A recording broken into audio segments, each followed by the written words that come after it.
Okay, so we're going to start off with our seller's property disclosure statement. So today is all going to be about exhibits. So are sellers required in Georgia to fill out a seller's property disclosure?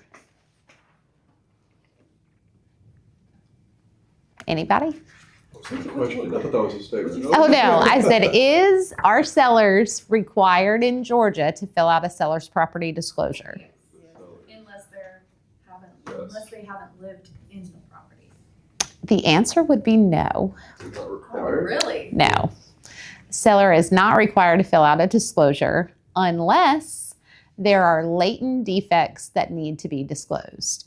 Latent meaning hidden, that cannot be discovered in an inspection. Now, I'm going to make a couple of blanket statements because I get asked these questions all the time. If there is an active leak under the sink, does the seller have to disclose it? An active one? Mm-hmm. I would say. Yes. No. No. I told my sellers, you better disclose it. Yeah, seriously. No surprises. So yeah, now I'm not saying this is the best practice. I am just saying legally they are not required because it is not a latent defect, it is not hidden, and it can be discovered on their own through an inspection.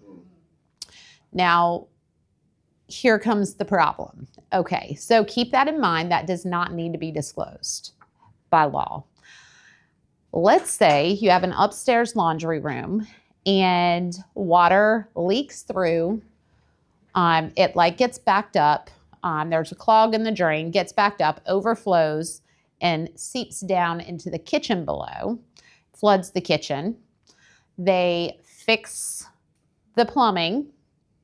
They clean up the mess, and they have somebody come in and dry, they have fans going and whatever. So our previous corrected things that have gone wrong, are they required to be disclosed? No, because they're fixed and they're no longer a defect. Now here's where you get in trouble. So that same scenario, buyers come in, purchase the home, and it's not disclosed that there was water leakage, and they are renovating the kitchen and pull out some walls, and there's a bunch of mold behind the walls. Is that going to cause a problem? Yeah. What if the seller said Yeah. that they didn't know about it? They hired somebody, they thought it was corrected. Right, but it created a hazard that if they would have disclosed the leak, they would have been okay, because then the buyers could have known that water seeped into the walls and created mold. So now, not saying who would win, but you've definitely got a lawsuit there. So what I recommend is that sellers disclose, but they're not required to disclose. If there's something that happened that could have created something, especially when you're dealing with water, right? Because water, you have mold, you have like all kinds of issues. I would recommend to the seller that they disclose. So who would they come back and sue? The original owner. The owner. Mm-hmm. For not disclosing the fact that there was water that created the mold, that they had no idea that water was even there. But they asked the realtor, like, just for advice, right? Should I disclose or not? Then... I would recommend to disclose. Okay. That's your answer. They can't come for us, right? Yeah, exactly. So the recommendation for me would be to disclose everything. The other thing is, like, I don't want somebody buying a house and getting me under contract with a 10-day due diligence, and then finding out on day 10 that they're going to terminate because of something that they could have known right up front. But those are the laws, and those are the questions that you'll get and that I get. So those are the answers. Yes. Somebody told me when you go to sell a house, go ahead and get a home inspection on it. And let the home inspector, even though somebody else might want another home inspection, the buyer, go ahead and get your home inspected and let the inspector look at everything. So If he- I wouldn't recommend that. You wouldn't? I You wouldn't. can get 65 pages of stuff your seller has. Yeah. So here's a couple of things. So we know that you guys go through school. You're required to take these classes and keep up on your education and what's happening that pertains to real estate. Appraisers are required to do the same thing. Guess what it takes to be a inspector in Georgia? Nothing. Absolutely nothing. But it would show good faith on the seller's part that he had a home inspection done, and then if they discover something he wasn't aware of, he can go ahead and have it fixed. I see your logic, like it's better to go ahead and be aware of something that's gonna come up on an inspection later, why not know sooner? Is that what you're? Yeah, and they give you time to go ahead and. So here's a couple of things. I don't like, okay, let me give you an example of one thing that happened. I had an agent, went under contract, and then she went out of town, calls me frantically and says, my contract is falling apart right now. The buyer is getting ready to terminate. I'm out of town. Can you please? So on the home inspection, the home inspector had checked the box that the roof had to be replaced. And she's like, this is like a 7-year-old roof. And I was like, well, that doesn't sound right. So I get a roofer out there. Roofer comes, looks, and he says, Tracy, for a living, I replace roofs. And when I don't replace roofs, I fix roofs, right? He said, I can't even find anything at all on here to fix. The roof was 100% fine. So why did that happen? Because the home inspector isn't a roofer. And he gave this, list of things that were, quote unquote wrong, when in all actuality, he was I don't know what else to say. He was not educated on roofing, and recommended that the roof needed to be replaced. And the buyer was like, I'm not replacing a roof. Like, I'm out. So I was like, will you put that in writing? He's like, absolutely. So was able to save the deal. But that was because a inspector gave wrong information. So there are inspectors that there are companies where you can get extra certifications, a lot of education, and I would find them. I would not find the person who decided yesterday that they were going to become a home inspector and they filed online for $120 to create their home inspector business, and they printed off some business cards and now they're a home inspector. Your buyers should be aware of this, that these are not licensed people. And so as a listing agent, when I get a report and a laundry list of things to correct, I'm not taking it as an electrician looked at it, right? If there's a lot of electrical work, I'm going to get an electrician out there who actually knows what they're talking about. I'm going to get a roofer out there. I'm not just going to take this for everything that it says.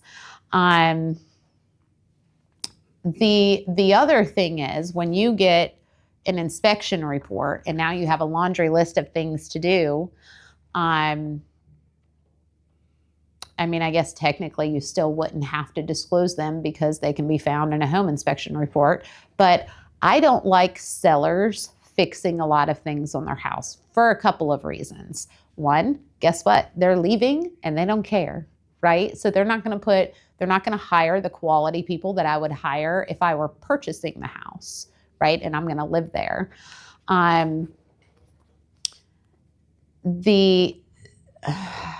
The other thing with home inspectors, let's say there's electrical work on there. This buyer over here, my brother, happens to be an electrician. So if I have a seller who's fixing a bunch of electrical stuff, I'm like, I could have had my brother fix that, right? Like that doesn't bring me the value that something else would, new flooring. So each buyer, different things are going to be important to them. If I have them replacing all the flooring, and they've got new carpet in all the bedrooms, and then I get a buyer who wants all hardwoods. And so does that bring them any value? No. They're just like, nope, rip it out, rip it out, rip it out. So I don't like repairs being made ahead of time until I know who the buyer is and what's important to them. Would you rather have it like negotiate the pricing, like where they say they give so much allowance? Well, I always would prefer to do money instead of repairs for the same reasons, because who I may hire as a handyman, what may be important, is super important and a safety issue for a buyer. I'm not going to hire that company, right? Like I'm going to hire a better company and somebody that I trust. And so I would rather the buyer, whichever side that I'm on, I'd rather the buyer be able to go do that. So there's different ways to negotiate it. The easiest way is to roll it into closing costs. So let's say initially I had negotiated $5,000 in closing costs and we have $1,200 in repairs. I would do an amendment after, of course, everybody agrees that the closing costs are now $6,200, provided that they need $6,200. Now, the buyer is coming to the table with $1,200 less, and they've got it literally sitting in their pocket. So now they can go hire those people. Does that make sense? If you do it on the loan, you bring down a $300,000 house to $298,000. The only thing that's going to do is make like a $4 difference in their mortgage over 30 years. So I wouldn't do it in the purchase price. You can do things with everybody's approval and disclosure. Like let's say there's a flooring allowance. The seller can do, let's say, a $4,000 holdback where the attorney pulls $4,000 out of the proceeds that would go to the seller, and it goes into escrow and is paid to whoever the buyer has contracted to do the flooring. So if that's Lowe's, then it's made out to Lowe's. It cannot go to the buyer. It has to go to a contractor, but that is a way to work things in. The lender has to approve it. That's probably going to be your hardest thing. The other thing that I don't do, and I recommend that you guys don't do, is put on your amendment, buyer and seller agree to an additional $1,500 in closing cost in lieu of repairs. A lender's going to look at it and be like, in lieu of repairs? What repairs? And then they're going to ask for the home inspection report. And now that's got to be analyzed. Like, don't do that. Just change the amount. And you can, if I were the listing agent, I'd be like, we're terminating the due diligence period. But now then the question becomes, are they still on the hook for lender required repairs? Yeah. So if you've negotiated that if the lender requires any repairs, the seller will pay up to, let's say, $500, and more repairs come in for $300, your seller's still going to have to pay that for the lender for whatever they require. So keep that in mind on both sides. Okay, now we'll actually go over the seller's disclosure. Don't forget to put in your exhibit. Another thing to note on your purchase and sale agreement, where you have all the little check boxes, and it'll say exhibit, and then it'll say like seller's property disclosure exhibit blank, and you put in A. If that little box in front of it isn't checked, it's not part of the contract. So that would cause huge problems. Make sure that everything that you're adding has the little check boxes. Those little check boxes are so super important. I see it on commissions that come through in compliance, and I'll be like, oh, you negotiated your commission, but then you didn't check the box. Could a lawyer get them out of it? Yeah, they could. So be very careful with all the little tiny details. Which box are you talking about? So it's not on this one. I'm not seeing a box on this page. No, it's on your purchase and sale agreement on the second to last page where you add all of the exhibits we're going to go over. So seller's property disclosure statement is an exhibit to the purchase and sale agreement with an offer date of. Make sure that if your seller's filling it out, that is left blank. But when you actually go under contract, the buyer's agent needs to fill that in, or the buyer needs to fill that in. For the property known as or located as, so that's going to be your property address. This statement is intended to make it easier for the seller to fulfill the seller's legal duty to disclose hidden defects in the property of which seller is aware. Seller is obligated to disclose such defects even when the property is being sold as is. If they know of something that is hidden that a buyer would not be able to discover, they are required by law to disclose that. Instructions to seller in completing the statement. In completing the statement, the seller agrees to answer all questions in reference to the property and the improvements on the property. 2, answer all questions fully, accurately, and to the actual knowledge and belief of all sellers, hereinafter collectively knowledge. That means if the husband knows of a defect and the wife doesn't, it still has to be disclosed. 3, provide additional explanations to all yes answers in the corresponding explanation section below each group of questions, including providing to buyer any additional documentation in seller's possession, unless the yes answer is self-evident. 4, if prior to closing there are any material changes in the answers to any of the questions, seller shall promptly revise the statement and provide it to the buyer and any broker involved in the transaction. So those are the instructions to the seller. How this statement should be used by the buyer.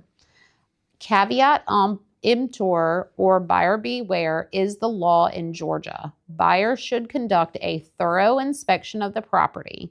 If seller has not occupied or recently occupied the property, seller's knowledge of the property's condition may be limited.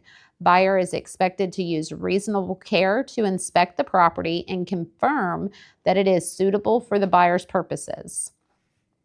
In an inspection of the property, if an inspection of the property reveals problems or areas of concern that would cause a reasonable buyer to investigate further, buyer should investigate further. A yes or no answer to the question means yes or no to the actual knowledge and belief of all sellers of the property. In other words, if the seller answers no to a question, it means the seller either affirmatively knows that the answer to the question is no, or has no knowledge whether such condition exists on the property. As such, the seller's answers should not be taken as a warranty or guarantee of the actual condition of the property, nor a substitute for the buyer doing its own due diligence. So your buyers need to be aware that when they read this and this says that the roof is X number of years old, they need to probably have the roof inspected by a roofer and confirm that. It doesn't necessarily mean that it's accurate. It's just accurate to the best of the seller's knowledge. The seller may have been told that when they bought it 2 years ago. It actually isn't accurate, right? I guess we'll go through these. What year was the main residential dwelling constructed? Is the property vacant? If yes, how long has it been since the property has been occupied? is the property or any portion thereof leased? Has the property been designated as historic or in a historic district where permission must be received to make modifications and additions? Do you want me to go through each of the questions? Yay or nay? Nay. I'm okay. No? Okay. So we'll skip over all the questions. They just need to answer yes or no. Notice what they don't have on here. They don't have a don't know. I don't have what? Don't know. Right. I'm not quite sure why, but there is a reason that it was taken out. The big thing that I'm going to say is like with water. So if they don't know, what do they put this NA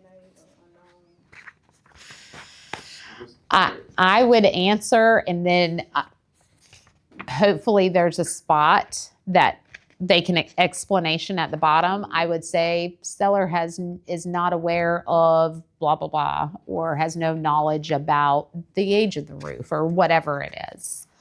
Would you list here that seller has not occupied the house so that they have? It is, but if they haven't occupied, this is not the form that I would use. Okay. There's another one. All right, so we're going to skip down to page 5, fixtures checklist. Directions on how to generally fill out fixtures checklist. So this is super important, and this I see overlooked a lot. Sellers, make sure that you are not filling this out for the seller. Do not sit on the phone with them and check box everything on your little e-sign and then send it over to them, because now you are the one who filled this out. So any mistakes are going to be put right back on you. Do not, under any circumstances, fill out the seller's property disclosure yourself. The fixtures checklist, and we are going to go through that list. Your sellers need to know that they need to be very specific on what conveys and what does not convey. And more importantly, your buyer who is getting the property needs to be sure that they understand that everything in there that is not checked does not convey with the property. So here's what happens. You have buyer and seller negotiating back and forth. They're both frustrated. Seller is like, they're nitpicking everything, and buyer is like, they won't give me anything. And so they're both kind of frustrated. You're negotiating repairs, and then things come up with the lender, and then you have the lender required repairs, and then you're almost to closing, and the seller is angry. They both realize that they can't just walk away from the contract, but they're angry at each other, right? So the seller goes over to the little checklist, and everything that's not checked, they take. They're like, oh, the chandelier, it wasn't checked. I'm taking the chandelier.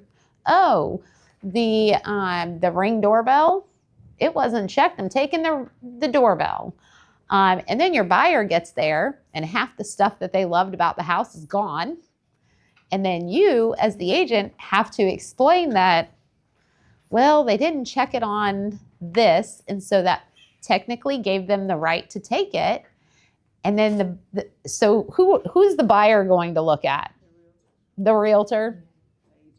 They're going to be like, who's paying for this? Oy. So this part is super important too. So D, fixtures checklist. Directions on how to generally fill out fixtures checklist. Regardless of whether an item is a fixture or not, the seller shall have the right to remove all items on the fixtures checklist below that are left blank. The items on the checklist below that are checked or marked shall remain with the property. Unless otherwise indicated, if an item is left blank, the seller may remove all of that item from the property. For example, if refrigerator is left blank, seller shall remove all refrigerators on the property unless otherwise noted. Similarly, if refrigerator is checked or marked on the fixtures checklist, then all refrigerators remain with the property unless otherwise noted. This fixtures checklist is intended to supersede the common law of fixtures with regard to the items identified below. The common law of fixtures shall apply to all items not identified on the fixtures checklist. So does that sound super important? Items not remaining with the property. Items identified as not remaining with the property that are physically attached to the property shall be carefully removed from the property in a manner designed to do minimal damage, but such items do not need to be replaced with a similar item. Seller shall make reasonable efforts to repair area damaged by the removal of the item. Reasonable efforts to repair damage shall not extend to painting newly exposed areas that do not match the surrounding paint color. Seller is encouraged, but shall not be required, to remove fixtures not remaining with the property prior to marketing the property for sale. Seller shall remove all items left blank prior to the closing or the transfer of possession, whichever is later. Seller shall lose the right to remove those items not timely removed, but, and this is important, shall be liable to the buyer for the reasonable cost of disposing of such items, provided that the buyer disposes of them within 30 days after closing or the transfer of possession, whichever is later. So if your seller leaves stuff that they're not supposed to leave and the buyer disposes of them within 30 days, the buyer can then go after the seller for the cost of removing those items. Right?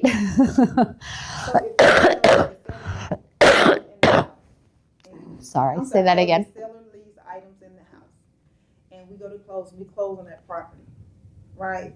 And if the stuff is left in the house, and then the buyer gets rid of it within those 30 days, the buyer is responsible. No, the buyer can then go after the seller for the cost of the removal. Okay. So the seller has to pay for the removal Within 30 days. within the 30 days. They can't wait 6 months and then be like, here's your bill. Sorry, this cough. Items remaining with the property. Items identified as remaining with the property shall mean those specific items, including any solely necessary or required controller as they existed in the property as of the offer date. No such item shall be removed from the property unless it is broken or destroyed. In the event such item is removed, it shall be replaced with a substantially identical item if reasonably available. If not reasonably available, it shall be replaced with a substantially similar item of equal quality and value or better. The same or newer model of the item being replaced in the same color and size and the same functions or better shall be considered substantially identical. Once the seller's property is under contract, the items that may be removed or taken by the seller as reflected in the seller's property disclosure statement may only be amended with a written consent of the buyer of the property. So the dishwasher, or let's say the refrigerator, is conveying with the property, it's checked on here, and then the refrigerator goes out. Do refrigerators convey with the property in Georgia? No. Typically. No. They are considered personal property, so they are just like a couch. It is all of the rest of the appliances do, but refrigerators, for some reason, are personal property in Georgia. But let's say that we've put on this disclosure that the refrigerator is staying. And then the stainless steel double-sided refrigerator that has ice in the door breaks, cannot be repaired and has to be replaced. It cannot be replaced with a stainless steel side-by-side with no ice maker. So it has to be the same or better if you have to replace it. Unless the buyer agrees. Unless the buyer agrees to it. And it definitely can't be the $300, top and bottom white refrigerator, and here's your refrigerator. So let's go through these. Appliances: clothes dryer, clothes washing machine, dishwasher, garage door opener. So again, washer and dryer do not convey unless they're checked on here. Dishwasher, garage door opener, garbage disposal, ice maker, microwave oven, range, refrigerator without freezer, refrigerator freezer, freestanding freezer, surface cooktop, trash compactor, vacuum system, vent hood, warming drawer, wine cooler. For your home media: amplifier, cable jacks, cable receiver, cable remotes, intercom system, internal hub, internet wiring, satellite dish, satellite receiver, speakers, speaker wiring, switch plate covers. Do you know how often that one gets overlooked? So, I mean, if you look at the ones in here, they're like the silver ones. If they weren't checked, I could literally go pick every single one of those up. And that's one of the things, like especially when they have really pretty decorative whatever, or they have the wood that matches the floor, and then they go and take them all.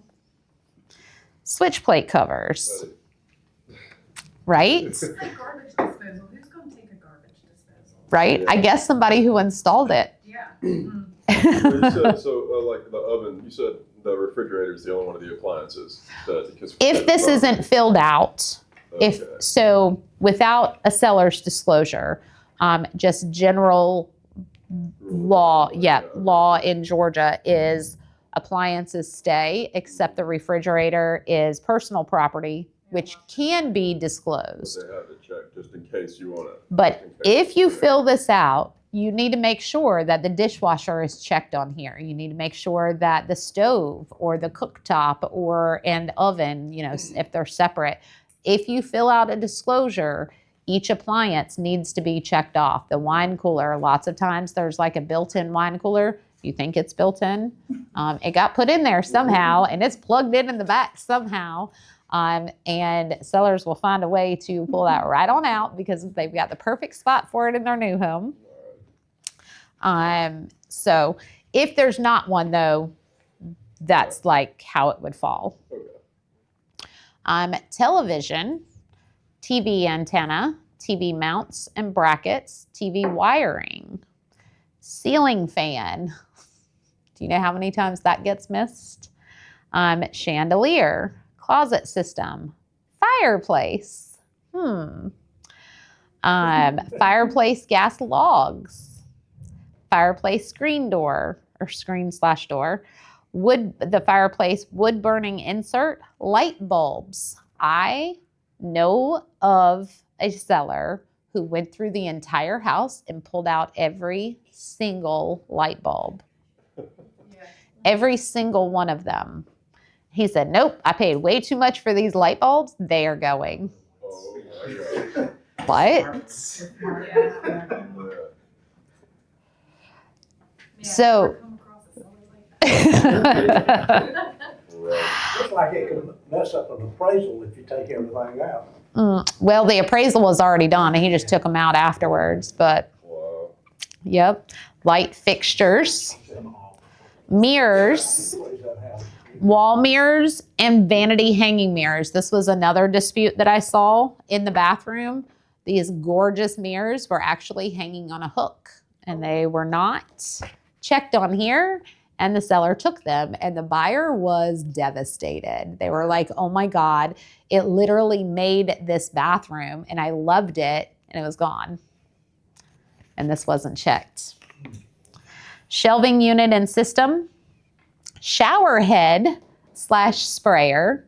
That I've seen where they were like, I bought this because it was like this whole massage system, whatever. They took the shower head and they did put back the little plain little shower. What? Storage unit and system, window blinds and hardware, window shutters and hardware, window draperies and hardware, and unused paint. Landscaping and yard, you have your arbor, awning, basketball post and goal, bird houses, boat dock. Can you imagine buying a house with a boat dock and the boat dock is gone? What? Fence, an invisible fence, doghouse, flagpole, gazebo, irrigation system. Can you imagine a seller pulling up their irrigation system? All of the little sprinkler heads and they're gone. Oh, man. That's a tight seller. The mailbox. And usually it has everything that I have ever seen has to do, most of them, I'd say 99% of them, have to do with emotions. They're very upset right now with a buyer. They feel like they nitpicked them and got them down to a price lower than they wanted to and that sort of thing. Now, occasionally, this happened up in Atlanta. The buyer was very big on gardening and absolutely loved everything in the yard.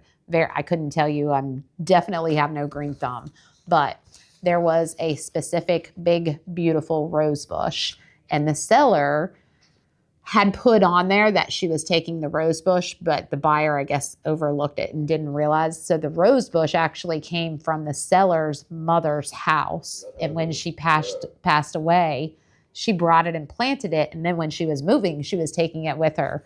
The buyer was very upset. The agent ended up saying, like, I'll buy a rose bush. Like, I'm really sorry. It was on here, though. The seller had the right to take it. And, like, once you hear the story, I guess because I've lost both my parents, like, how do you do that? How do you, like, no, I want it? No. Mm-mm. So, okay. Flagpole, gazebo, irrigation, landscaping lights, mailbox, out or storage building, porch swing, statutory, stepping stones, swing set, tree house, trellis, weather vane. I have a question. If they disrupt the landscaping, do they have to fix that or repair that before they leave? Do they take a... They should. That's what it says to repair things. Right. But like, to what extent? Like if they removed a bush and whatever and now it's just dirt there, do they have to put grass back on there? But what about like the irrigation system? Well, I guess it depends on, the irrigation would probably just stay where it's at. I'm saying they were to take it. That'd tear up the whole yard. That'd tear up the whole yard. Well, you're right. But if they only took the sprinkler heads, it wouldn't tear it up. But if they did tear it up, they would be required to put it back to substantially the same. So there would just be big lines everywhere. That would be horrible. Above ground pool, gas grill, hot tub, that's important. Because chances are the buyer absolutely loved the hot tub. And many times sellers are planning on taking the hot tub with them because they love it just as much. Outdoor furniture, outdoor play set, pool equipment, pool chemicals, sauna, alarm system, burglar, alarm system, smoke and fire, security cameras, carbon monoxide detector, doorbell, door and window hardware, fire sprinkler system, a gate, a built-in safe, smoke detector. What? How is that even legal? I don't know, but smoke detector, window screens, AC window unit, air purifier, whole house fan, attic ventilator fan, car charging station. That would be important. Dehumidifier, a generator, a humidifier, a propane tank, propane fuel in the tank. That's a big one. When people are renting a tank because they have a gas fireplace and they paid $400 to fill it up and there's 3/4 left in there, does the buyer have to buy the gas? That has come up several times since I lived here. Yep.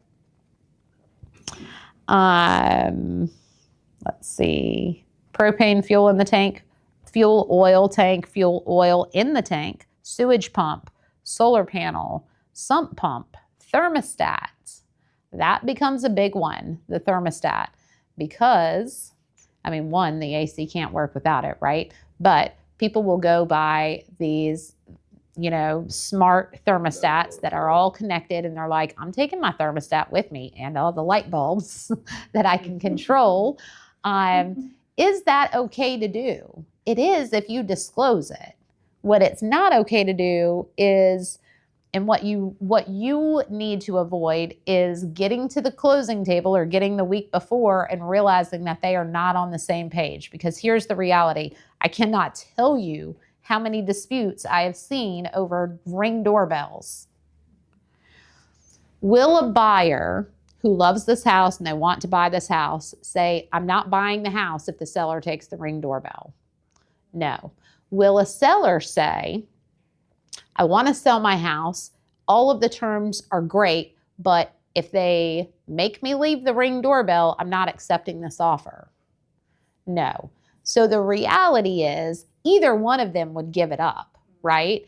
But let them get to the table. Right before they get to the table, they go the morning of for their final walkthrough. Ring doorbell's gone. Buyer is livid. I'm not buying this house, because now that was the straw that broke the camel's back, right? Like I am done. I've seen it and I've had to bring them back down to reality. But you as an agent, what you want to avoid, because even at the end of the day, if you end up getting it situated and be like, listen, because buyer was like, I'm not buying this house, period. I want nothing to do with this guy. He lived here and I'm not living here now. So we kind of had to bring them back, because those are what? They're emotional decisions. And so we have to remind them, and they're like, I don't care about the earnest money. And I'm like, you probably care about the commission though, right? Because if you walk away, you also have to pay both the agent's commissions. So now maybe the Ring doorbell isn't worth walking away from, right? Not to mention, like, I'll lose $1,000 because you're taking $100 Ring doorbell. Like, You can get another one. right. But it just comes down to the emotions. And when you're emotional, they do not make very good decisions. It's better for them to take it because it's linked. Well, you can unlink them, and we're going to get to part of that too. Okay. What happens if you hire somebody to stage a house for you, and they put things in there, and the people think it belongs, Right. You get lucky. Yep. I was going to ask, with the Ring doorbell and Ring security cameras, do they need to be specified as Rings? I definitely would. Yeah. Because there was a situation, a very, very personal situation, where our house was rented by the seller before we bought it. Mm-hmm. It wasn't checked on this disclosure. I didn't see the disclosure. Right. It wasn't checked, and closed on the house, and the tenant came back when we went to unlink the Ring camera from their account to add it to ours. They came back and literally took the Ring. And so we talked to the agent. It's like, we're not going to fight about this. And so the agent just bought us actually a better one. Right. And we had installed. But yeah, Right. it happens. And that was the other thing that I was going to say. Even if at the end of the day you can get them to the closing table, what you don't want is that animosity, right? Like, this is a huge deal for people to be buying a home, whether it's their first or their fifth home. Like, it's a big deal, and it's supposed to be. It is a very stressful time, right? But at the end of it should be the relief, the like, oh, we're through this, and I've got my big, beautiful home that I want. And you don't want them leaving with like a sour taste in their mouth, right? Because who does that affect at the end of the day? It's going to affect you. Are you going to be the agent that they call when they're ready to sell this house, or their neighbor needs to sell their house? Are you going to be the one that they recommend? Like, that's how your business is built, is off of referrals and repeat customers. That's how it should be built. You want your clients to be super happy with your service. And when stuff like this happens, what ends up going through their mind is, my agent didn't do right by me. And no, I wouldn't recommend them. Even if they just hear somebody else bring up their name, they'd be like, I wouldn't do that. And this is why, this is what happened. And, I bought a house and all of my light bulbs were gone. And then the other person who would have been a potential client for you is like, yeah, I won't use them. So I say all of this to say the absolute best thing and the thing that you should be striving for is not right or wrong. There isn't a right or wrong answer. Like sellers can take stuff and buyers can, make stuff stay.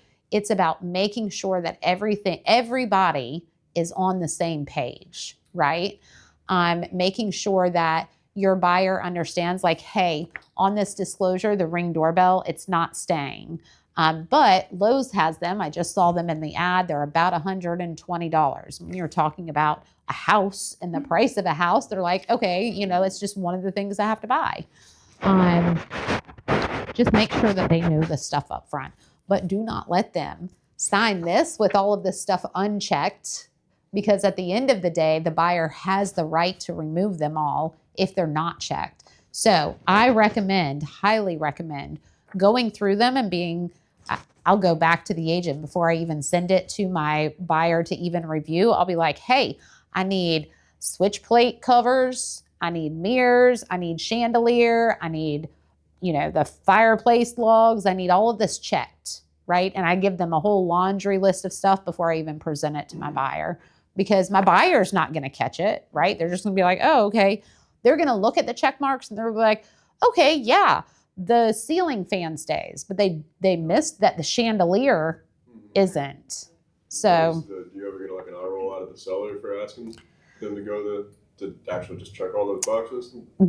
sometimes the agent will be like, really? And I'm like, really? You think you're like, is your seller taking the switch plate covers? Are they taking the chandelier? Yeah. Because if you don't check it, they have the right to. So no, this is about me protecting the buyer and really putting everybody on the same page and avoiding disastrous conversations and arguments at the closing table when it should be the happy time, right? Like, let me get you through all the problems. This is one of the problems. It is. The job of the seller's broken, the buyer's broken, is to make their clients happy. Listen, if an agent Help them negotiate. if an agent gets upset with you, it's because they have to go back to their seller and be like, they're going to say, hey, you missed a couple of these, but the reality is they know that they missed it. And maybe next time, hopefully they check over it before they start sending it, because now they're back and forth. And that's what I say with these contracts. Like, apparently I have a reputation for being hard on compliance. I'm like, okay. Because we're in the contract business, right? When an agent says, do I really have to fix this? Yes, absolutely you do. And I'll explain why. I'll explain all the things that can go wrong with it not fixed.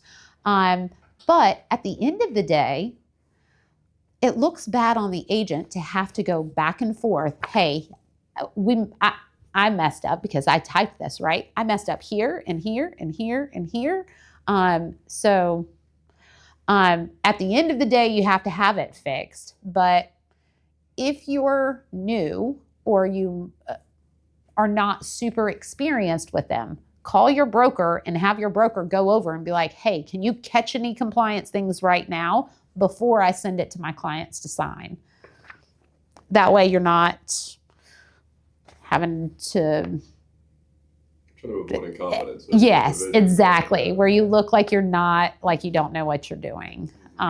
Because the more stuff that they have to sign off on fixing, the worse it looks on the agents. I'll do the same thing. If I have a listing and they send me over an offer, I'll be like, fix this, that. I literally send a text and listing everything that needs to be fixed before I send it to my seller. Why? Because my seller's not signing this like this. So we do it right, because that is literally our job, right? Is contracts. So anyhow, all right. So thermostat, water purification system. I have a seller right now who is like, are we going to take it? And I'm like, they're leaving it, but that needs to be a decision made up front. You don't want a buyer thinking that there's a water purification system when the seller is taking it. Water softener system, well pump, and then of course other. Here in the other, and then I think they took it off. They used to have a place where you could just type in things. So on other is where I would specify, especially when you are dealing with anything smart in a home, right? Buyers love when they walk in a home and they're like, oh, I'm buying this smart home. Like the locks are all controlled on the phone, where I can have multiple people with different codes. I can control whether or not they have access. The thermostat is controlled. The lights are controlled, only to find out the seller is taking all of it. So those things, if it's important to your buyer, make sure that you list it in other and that you're negotiating that in the offer. Like, hey, my buyer loves the security system. It's staying, right? The seller was going to take it. Well, we're going to make it part of the offer. Just because the seller says like, oh yeah, we're taking the security system with me, doesn't mean that you can't ask for it again in the offer. If your offer's right, they'll take it, right? They'll just go buy another security system. If they take it, one, they've got to take everything down. They've got to repair everything. And then your buyer's just going to go buy another one. So I would work it out where the seller just leaves it. Okay, clarification regarding multiple items. Items identified above as remaining with the property where the seller is actually taking one or more of such items shall be identified below. For example, if refrigerator is marked as staying with the property, but seller is taking the extra refrigerator in the basement, the extra refrigerator and location shall be described below. Oh, they give you a very small area to type in there, I guess. This section shall control over any conflicting or inconsistent provisions contained herein. Items needing repair. The following items remaining with the property are in need of repair or replacement. And then, of course, signatures. And agents, you don't sign this at all. You should not be filling it out. How do you feel about seller's property disclosures now? A lot more detail. Now we are going to do the seller's disclosure of latent defects and fixture checklist. Let me just say, this is my go-to. This one is very detailed, and some buyers want this filled out. I do not recommend filling this out. The long form, they're basically like long form, short form.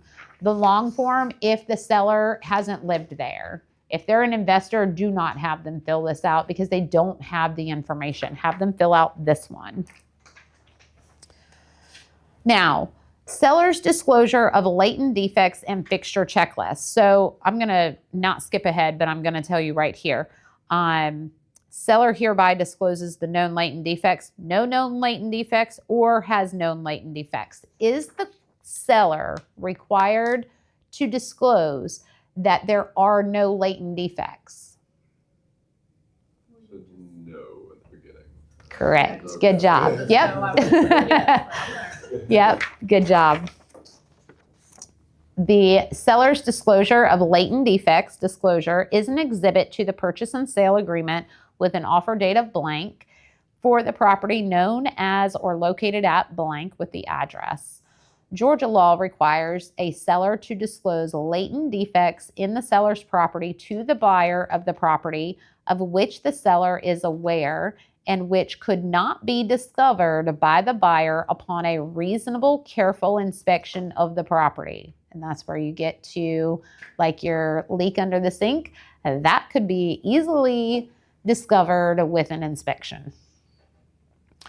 A latent defect in a property is a defect that is hidden. For example, a defective septic system or termite damage that has been covered over have been found by our courts to be latent defects. If a defect is obvious, it does not need to be disclosed. If a defect has been corrected, it is no longer a defect. Because parties can disagree over whether a defect is obvious or whether a repair was properly made, erring on the side of disclosure is recommended. Caveat emptor or buyer beware is the law of Georgia, and this disclosure may not be modified by the buyer. Seller occupancy. The seller occupies or was the most recent occupant of the property. Seller was not the most recent occupant of the property. Seller has never occupied the property. Seller hereby discloses the known latent defects, that there is no known latent defects or there are. Would I recommend that this be filled out even if there are no latent defects? I said recommend. My answer would be yes. Why? We're going to get to it, but because of the back. Because we have all of the list of things that stays or goes. Agricultural disclosure. So there you can check if there are additional pages that are attached. If it needs a longer explanation that doesn't fit in there, attach another page. And make sure you check the box. Because if you don't check the box, the other page doesn't exist. Agricultural disclosure is property within, partially within, or adjacent to any property zoned or identified on an approved county land use plan as agricultural or forestry use, yes or no. It is the policy of this state and this community to conserve, protect, and encourage the development and improvement of farm and forest land for the production of food, fiber, and other products, and also for its natural and environmental value. This notice is to inform prospective property owners and their persons or entities leasing or acquiring an interest in real estate that property in which they are about to acquire an interest lies within, partially within, or adjacent to an area zoned, used, or identified for farm and forest activities, and that farm and forest activities occur in the area. Such farm and forest activities may include intensive operations that cause discomfort and inconveniences that involved but are not limited to noises, odors, fumes, dust, smoke, insects, operations of machinery during any 24-hour period, storage and disposal of manure, and the application by spraying or otherwise of chemical fertilizers, soil amendments, herbicides, and pesticides. One or more of these inconveniences may occur as a result of farm or forest activities which are in conformance with existing laws and regulations and accepted customs and standards. So if they're going to be buying near a farm, they need to be careful about, and if it were me, I would be advising my buyer to go at 2 a.m. and 5 a.m. and find out if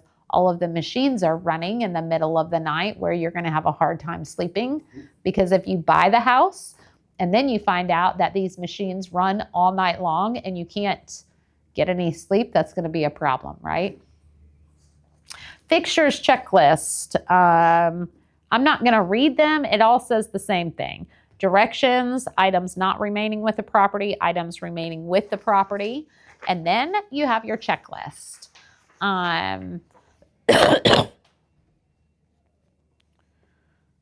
The rest is essentially the same for the checklist. It is all exactly the same. But this is the one that I would use if they have not lived in the property.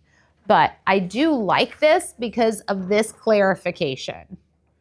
Because it's, even if they're not required to disclose, is it better to have them a meeting of the minds where everybody is on the same page, right? This is typically how you know it's an investment property. See, and I have my sellers who live in the property use this. If I have them fill one out at all. I'm going to start using that. Yeah. I thought that we had to use the other one, and I told her, I was like, oh, this is, if you have an investor who hasn't lived in the property. Nope. So, You can absolutely use that. Being that they're not required. Now, some buyers, I had a buyer who my seller hadn't filled out a disclosure And they're like, hey, can you fill out a disclosure? And I was like, yeah, I'll have them fill out the latent defects disclosure. They're like, my buyer really wants to know, like, how old is the roof and how old is this? And I was like, okay. So I went to my seller. I'm like, hey, do you mind filling this out? And they're like, nope, no problem. They didn't mind filling it I out. like having it uploaded in the MLS so that agents, they don't have to ask, when was the roof put in? When was the HVAC? Right, Look it up in the MLS. right. Well, and the other thing is they would find that out in an inspection, right? Not how old the roof is. Well, if they had a roof inspection, they would, Yeah. or a good estimate. Yeah. But my seller may not, even if they've lived in the house for 3 years, they may not know what year the roof was put on. Like, I couldn't tell you how old my roof was. I can tell you what they disclosed to me 3 years ago. I can tell you that there's no problems with the roof, but I couldn't tell you when it was put on. That should be documented because insurance companies need to know what is the age of the roof. Well, and you're right. But even then, it's like you don't have to have a roof inspection to find out the actual age. Right. Like when I bought my house, the insurance company was like, how old is the roof? And I'm like, well, on the disclosure, it says this. That's all that I can tell you. Like, I don't know when it was put on. So that's what they based my insurance rate off of. But even that might not be accurate. So I would be leery about disclosing that to somebody else if I don't know when the roof was actually put on. I would rather not disclose and be like, I don't know when it was put on. I may say it was disclosed 3 years ago that it was 7 years old, but that's about the extent of what I would say as a seller if I don't know that it was put on 10 years ago, right? Well, I have a seller who we had a home inspection done. She claims that the roof was brand new 8 years ago. Home inspection came back, the roof has issues. And I heard your story earlier. But I asked my seller, I said, okay, can you get me documents? Who's the company that did it? Like, let's just give them receipts. And she's like, I don't know, as a friend of a friend of a friend. Uh-oh. That's where I should get So, Yeah. on to the next buyer, but What time are we at? We are 12:15. Okay. We will go ahead and take a 15-minute break. We are going to do the disclosure of information. This is a very long name. Disclosure of information on lead-based paint and/or lead-based paint hazards in purchase and sale transactions, lead-based paint exhibit, and then your exhibit letter. This exhibit pertains to the certain property known as blank. Under federal law, this exhibit must be signed by the seller and buyer and the buyer provided with a copy of the lead-based paint brochure prior to the buyer and seller entering into a binding agreement. I want everybody to like underline that. The buyer has to be given a copy of the lead-based paint brochure prior to the buyer and seller entering into a binding agreement.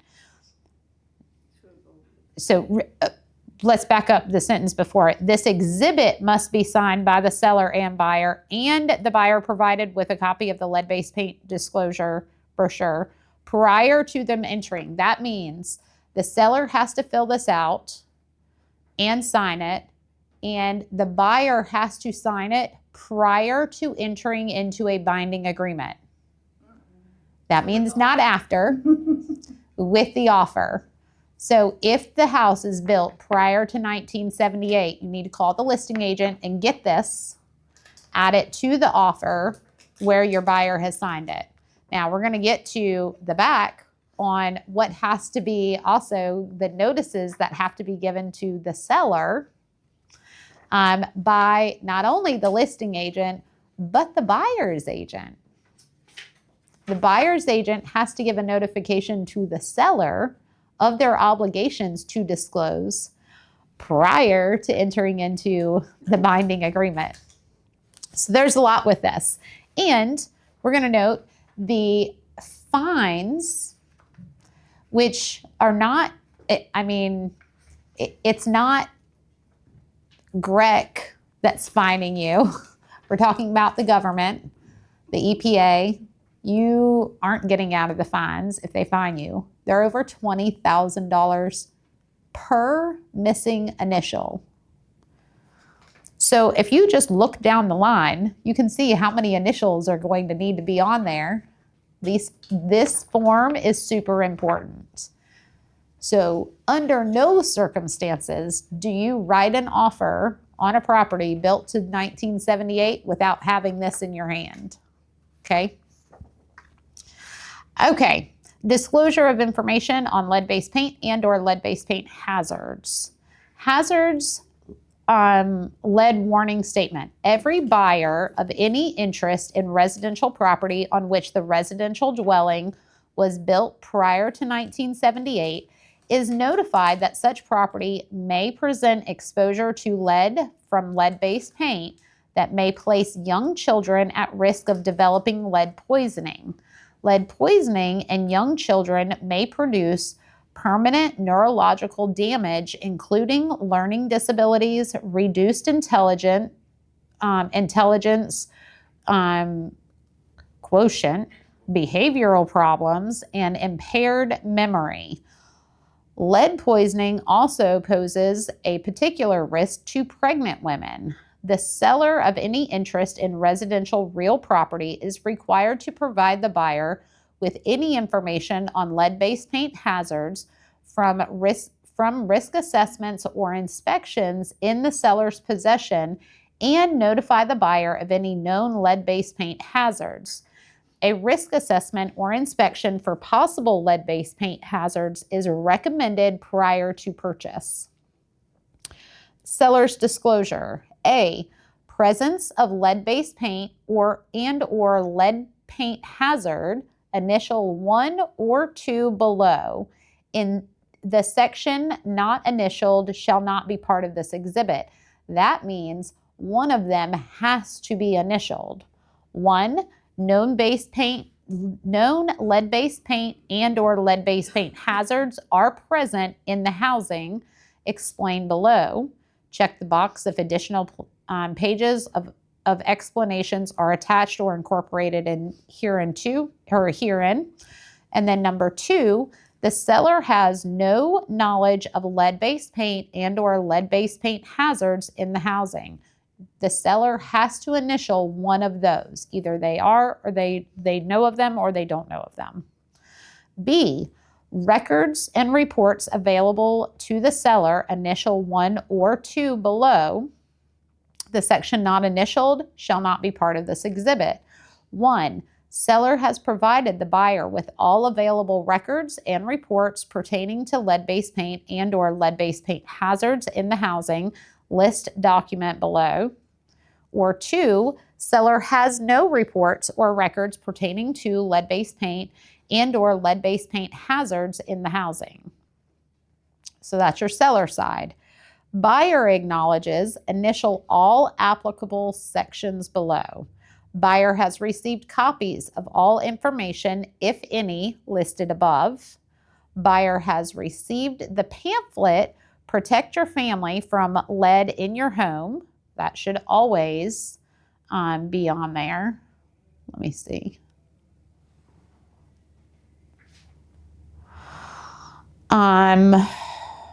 Sorry, that was C, D, and then E, buyer has initial 1 or 2, received a 10-day opportunity or mutually agreed upon period to conduct a risk assessment or inspection for the presence of lead-based paint and or lead-based paint hazards prior to buyer being obligated under the purchase and sale. Or 2, has waived the opportunity to conduct a risk assessment or inspection for the presence of lead-based paint and or lead-based paint hazards, which shall not prevent the buyer from evaluating the property for lead-based paint and lead-based paint hazards during any due diligence or right to request repairs period. Agent's acknowledgement.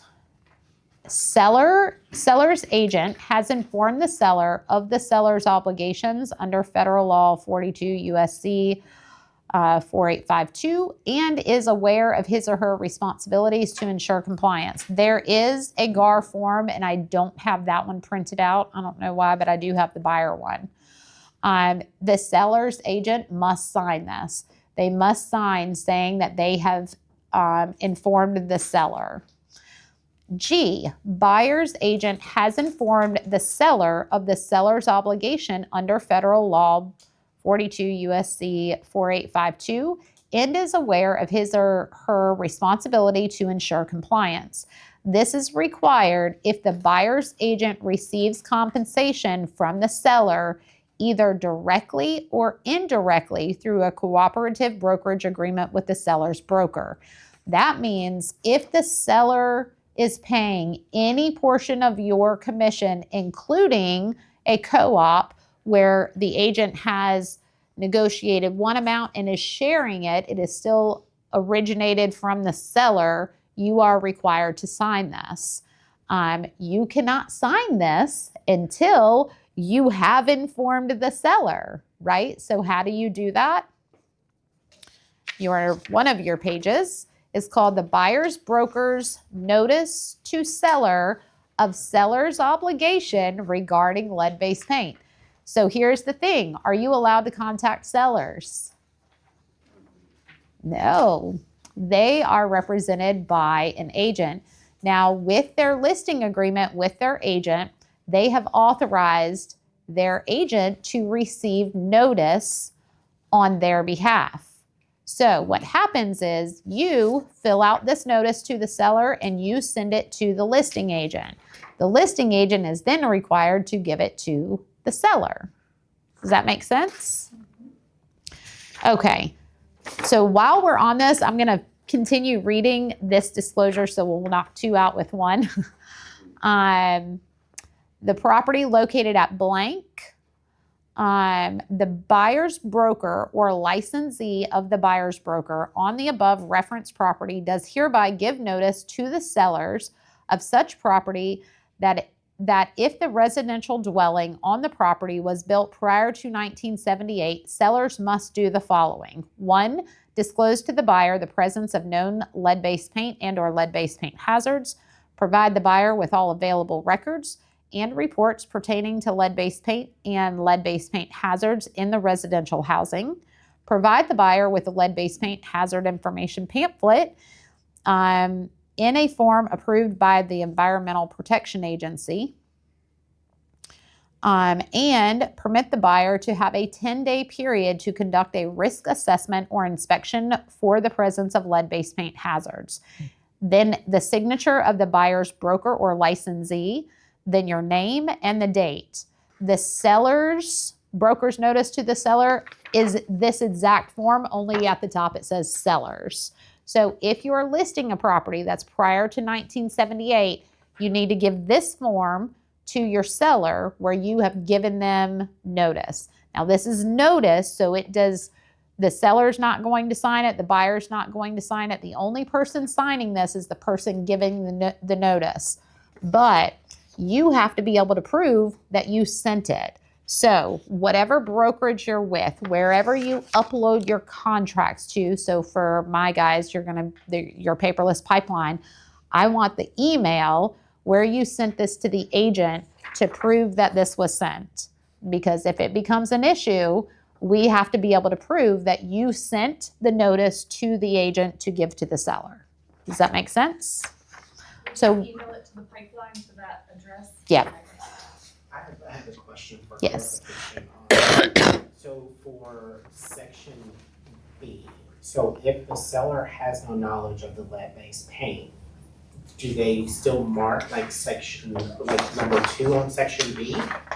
Do they initial that if they have no records, or do they? So if they have no knowledge, then yes, they would either there are reports provided or the seller has no reports. Okay, so if they know that there's no, they have no knowledge, but they have a report that says that there's no lead, they would initial number 1 under B, and they would give that to the buyer. Yes, if they had something that said that there is no lead-based paint, Yeah, I would still do that. Seller has provided them with all available records. Yeah, that would be fantastic to have. Okay, so we've established that 99% of the time, both agents are required to sign this. Certification of accuracy.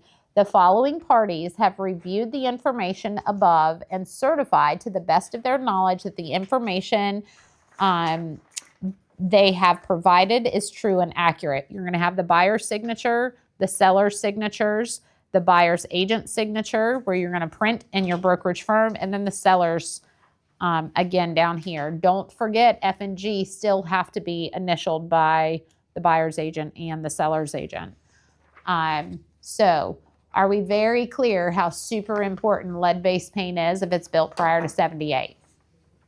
And prior to putting in and going binding on a contract. That's a key thing, because I will see contracts come through, lead-based paint as part of the disclosure. It's on their, purchase and sale, it's Exhibit D, but there is no lead-based paint that's signed. This should always be signed before there's a binding contract, right? And then what else was I going to add about this? I don't remember now. It'll come back. I know, I'll be in the middle of something else and be like, oh, let's jump back to lead-based paint. I think that's it. I don't know. There's something I was going to add, but I don't remember. Oh, should you use this if it was built prior or after 1978? That's a question I get a lot. I mean, have a chance to have records or forms to share, maybe? So if it's built after 1978, I'm supposed to. you're not required to by law unless, and so this is where I would say I recommend really all properties having this, unless it's like a new construction. But you have a resale house. They've lived there for a few years, and what you didn't know was while they owned the property, their grandmother passed away, and the fireplace that they grew up sitting around the fire with their grandmother, they went and got out of their grandmother's house, and they have now put the 1920s fireplace in their home. Would that require lead-based paint disclosure? Yep, because now you've incorporated something that was built prior to 1978. So as a general rule of thumb, it's not a bad idea to always have your lead-based paint disclosure, because even if you have nothing to disclose, then you can say you had nothing to disclose. You would do this even after 1978. I would, especially if there's, and really always, if there's been some sort of something added to the house. They may not know the year. They may be like, I don't know, I think it was built in 1980. Guess what? We're filling one out. Well, plumbers, if you repair pipes, they use lead solid, don't they? I'm not, Well, you can. but children, and so here's what was happening, and cribs were like a big thing too. They had painted cribs, and children are gnawing on the cribs, and they're, I don't know, licking walls, I guess. Like, I don't know. But if they, but the paint chips is what was causing all of the harm, which is what led to all of this to begin with, and why it, was done away with. Yeah.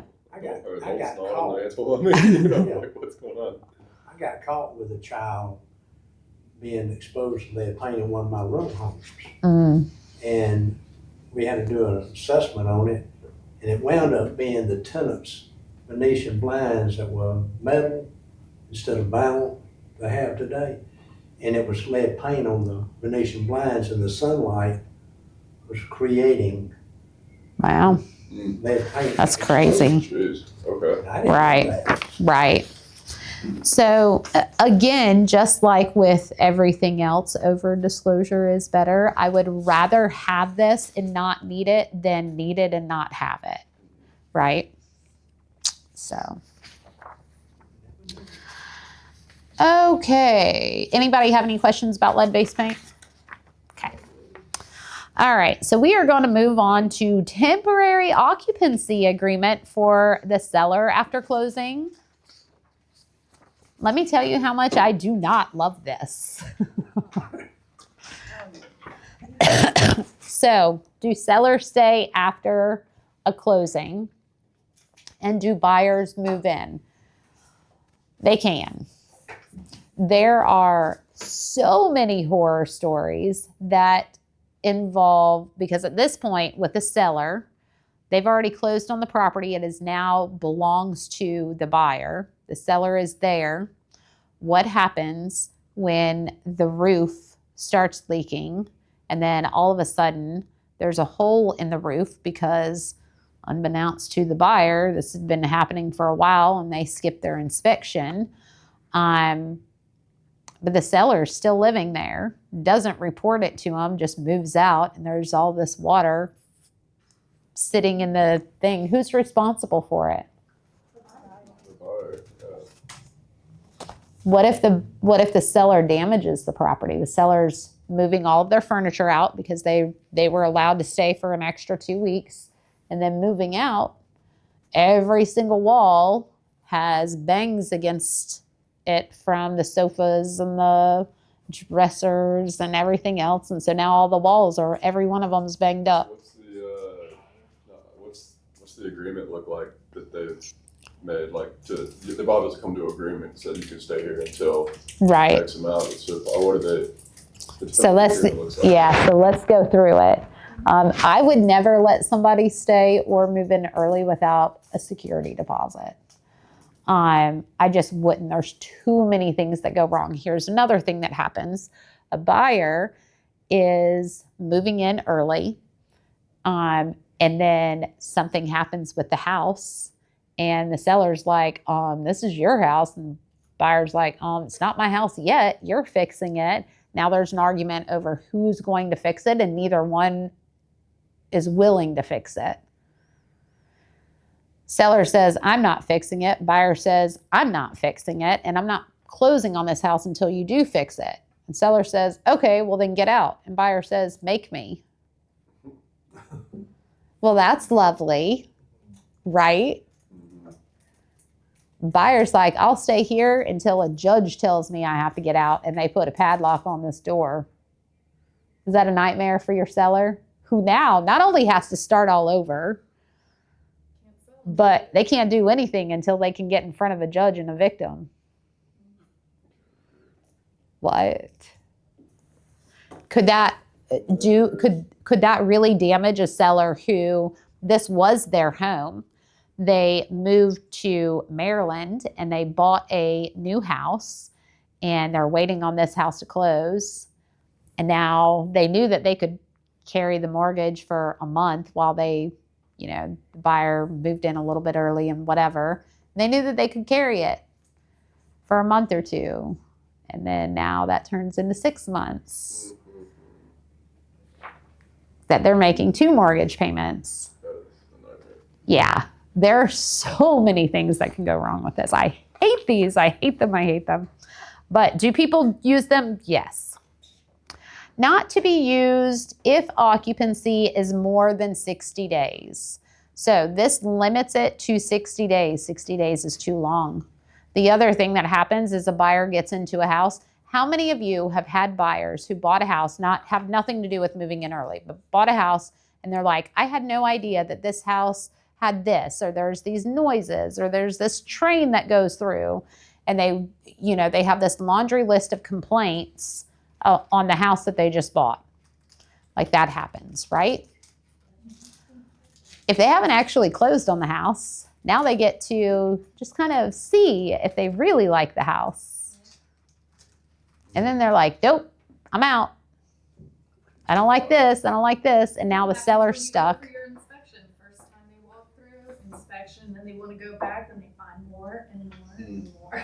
Yep. Well, and that's it too. And I'll tell my buyers, here's another thing that happens. You buy a house, and then what you don't realize, because you've always gone at 10 o'clock in the morning and traffic has been fine, what you did not know was that at 7:45 in the morning, when you've got to get your kids to school, the line is so long that you're going to sit there for 30 minutes because there's no light to get out of the subdivision.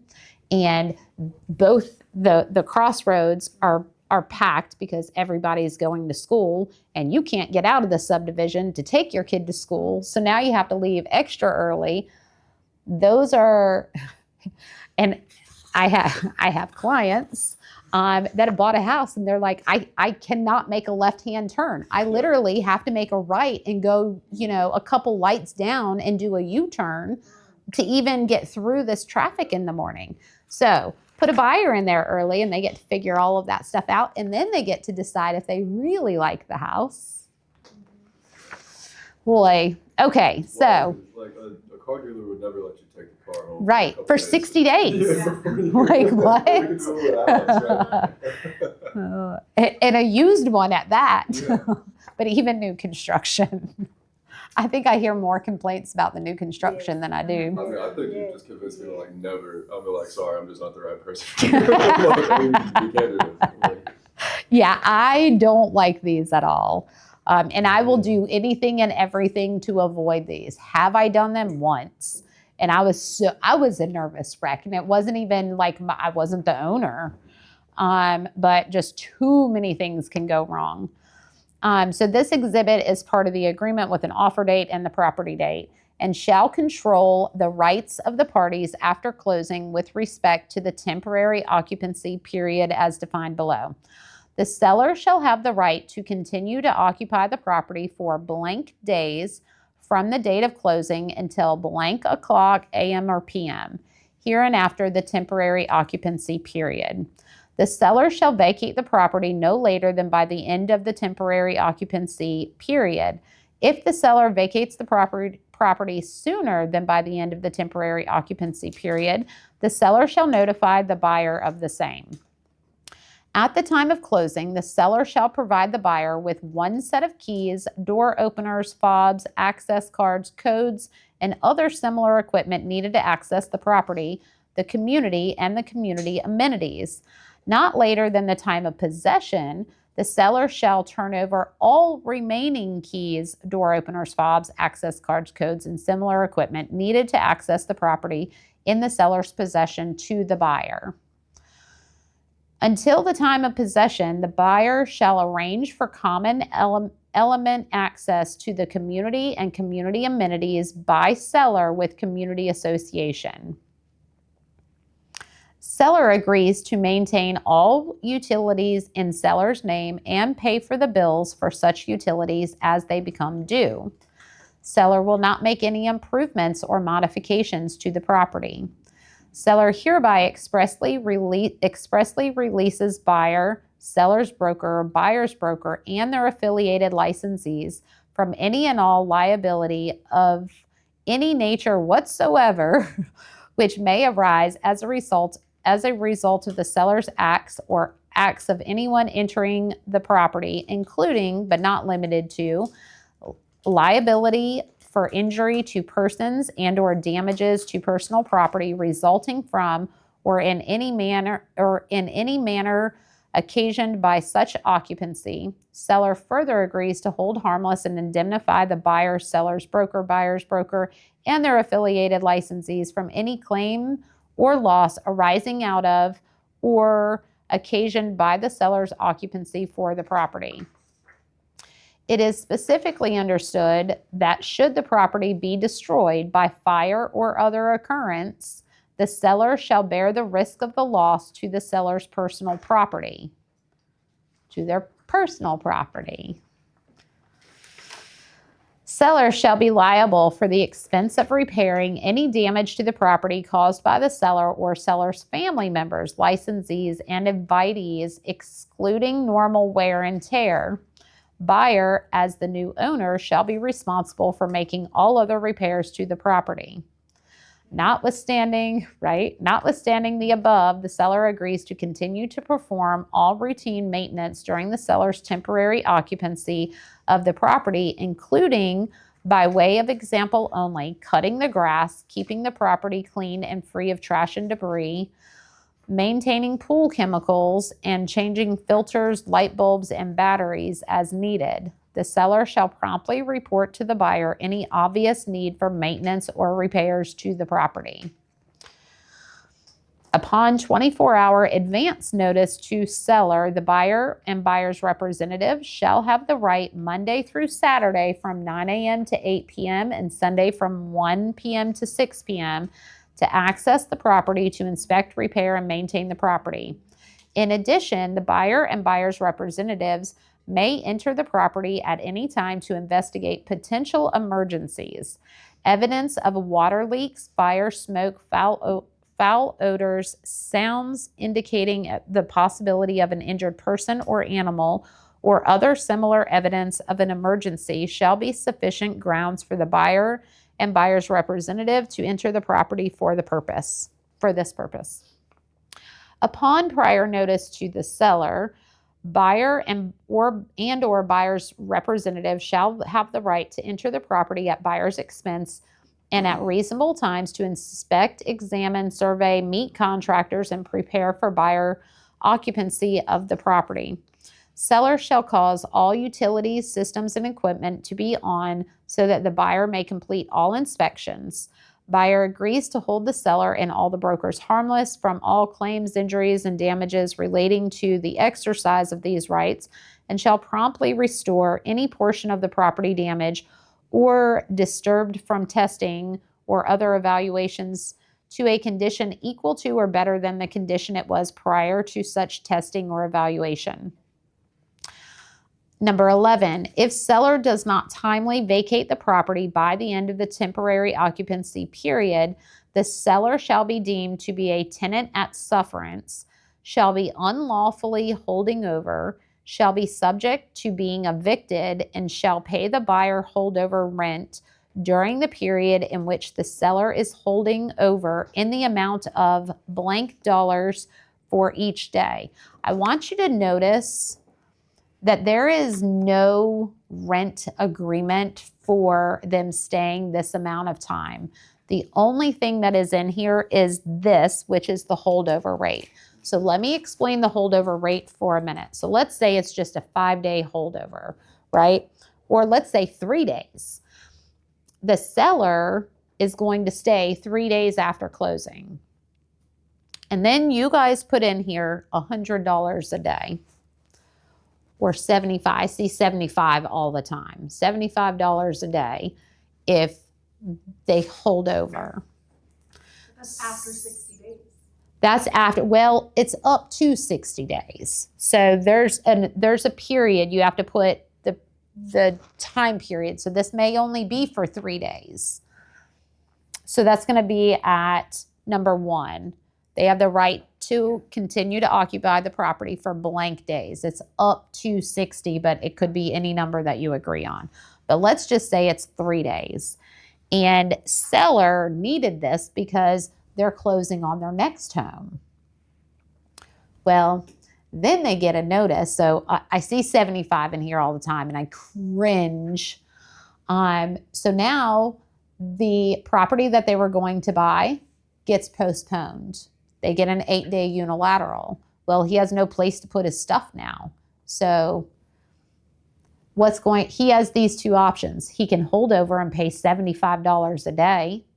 Can you find a hotel for $75 a day? Or he can move all of his stuff, hire a rental company, moving company. They come and move their stuff, put it in a storage unit, which he has to pay for. It has to sit there. And then he has to pay for a hotel, and then he has to pay movers to move it from the storage into the new place. Which one is he going to pick? He's going to stay in this house. Do not put an amount in here or accept an amount that is so low that it is cheaper for them to stay than to get out. This would be very expensive for me if you're going to be staying in my house and putting me out, because now the buyer, when he chooses to stay and pay you $75 a day instead of all of these other expenses, now the buyer can't move in. So guess what they have to do? They are stuck paying for extra storage because they can't move their stuff in. They're paying for a hotel because they were already moved out of their house and they were supposed to move in. So now they're paying for the hotel. And they can't even cover the hotel cost with what these people are paying.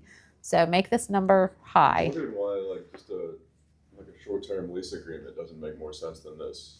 It actually becomes a lease agreement. Well, it is just called something different, right, with a few extra Landlord-tenant rules. laws, you know? Yeah. Notice of vacancy and all that stuff, you know, Mhm. demand possession or something.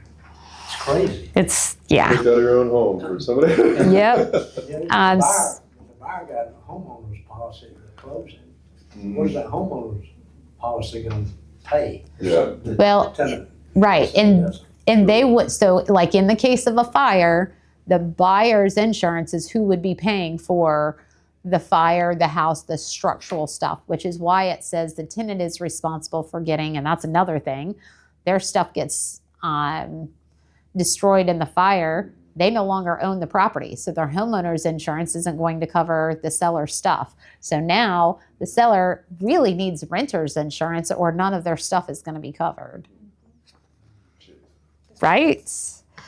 Okay, so for blank dollars per day, for each day after the end of the temporary occupancy period that seller remains in the property, the holdover rent is intended to partially compensate the buyer for losses, damages, and expenses, excuse me, including delaying buyer's possession and the additional cost to move associated with the delay or ability to secure a replacement tenant or causing a sales transaction to be terminated or postponed. If buyer incurs additional costs due to the delay or losses of or loses a prospective tenant or sales transaction because seller fails to vacate the property upon the expiration of the temporary occupancy agreement, the seller will be liable for such damages, including actual attorney fees reasonably incurred as buyer can prove because the seller's wrongful failure to vacate. So the seller would be liable for those differences if the buyer incurs a bunch of costs because the seller doesn't get out. But guess what they're going to have to do to collect on it? They're going to have to go to court, right? And the seller's moved to Kentucky. Now what? Right? Yeah, the court takes too much. So, and then where, like, do you have them served in Kentucky? Are they required to come here? Or do you have to hold it in Kentucky? But can you hold it in Kentucky when the property is here? Like, I don't know. I'm not an attorney. But, that sounds like a hot mess that I don't want to be a part of. In the event either party is forced to resort to litigation to enforce a breach of this agreement, the prevailing party in the litigation shall be entitled to recover his or her court cost and actual attorney fees reasonably incurred. In the event there is a conflict between the terms and conditions of the agreement and this exhibit, the terms and conditions contained in this exhibit shall prevail. So you need to know what takes precedence. This does. The temporary occupancy agreement shall survive closing. And prior to the commencement of this temporary occupancy period, buyer and seller are advised to consult with their respective property insurance agents to confirm that their real and personal property, as the case may be, will be insured during the temporary occupancy of the property. And then you can add special steps in here. Be careful. You guys are not lawyers. Do not write special steps on your own. When agents try to write special steps, I can see the intent, but intent does not move over to legally binding. Does that make sense? So make sure if you have special steps, there are things that the buyer and seller agree need to go in here. You need to talk to your broker, but probably your closing attorney. If somebody comes to me and was like, this, and this needs to go in here, and like, talk to your closing attorney, I'm not an attorney, right? And I don't want to do the same thing that you guys would do as well, which is have an intent of something and not realize that something needs to be put in there, legal verbiage that isn't in there, that then makes everything obsolete. So make sure an attorney helps you write. And that goes for your purchase and sale agreements too. Unless you are copying them from either your broker or the GAR special steps, those are written by attorneys.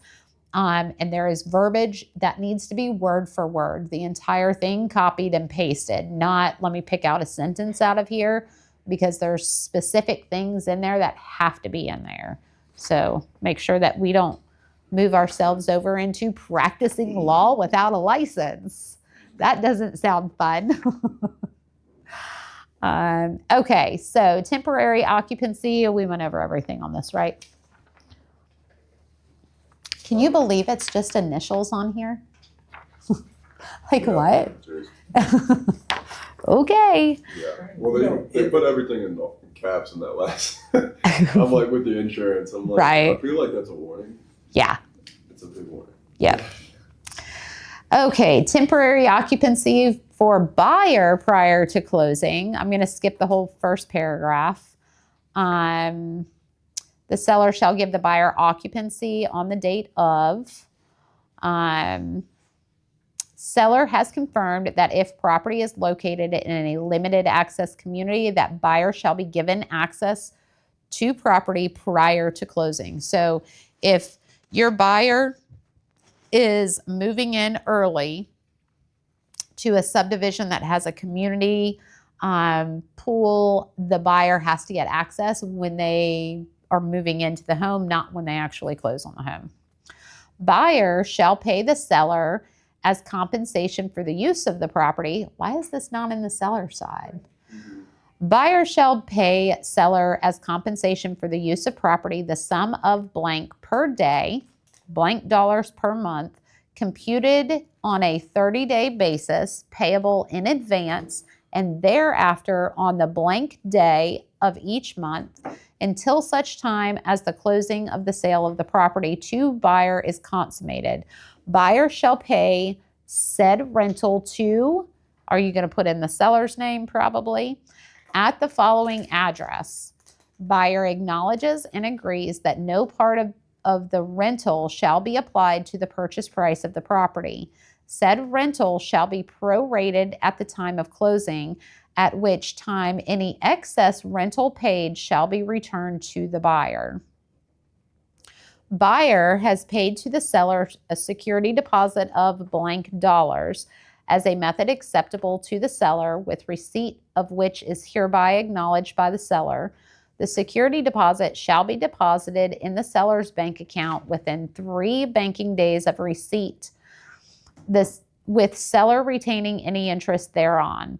If the purchase and sale agreement to which the agreement is an exhibit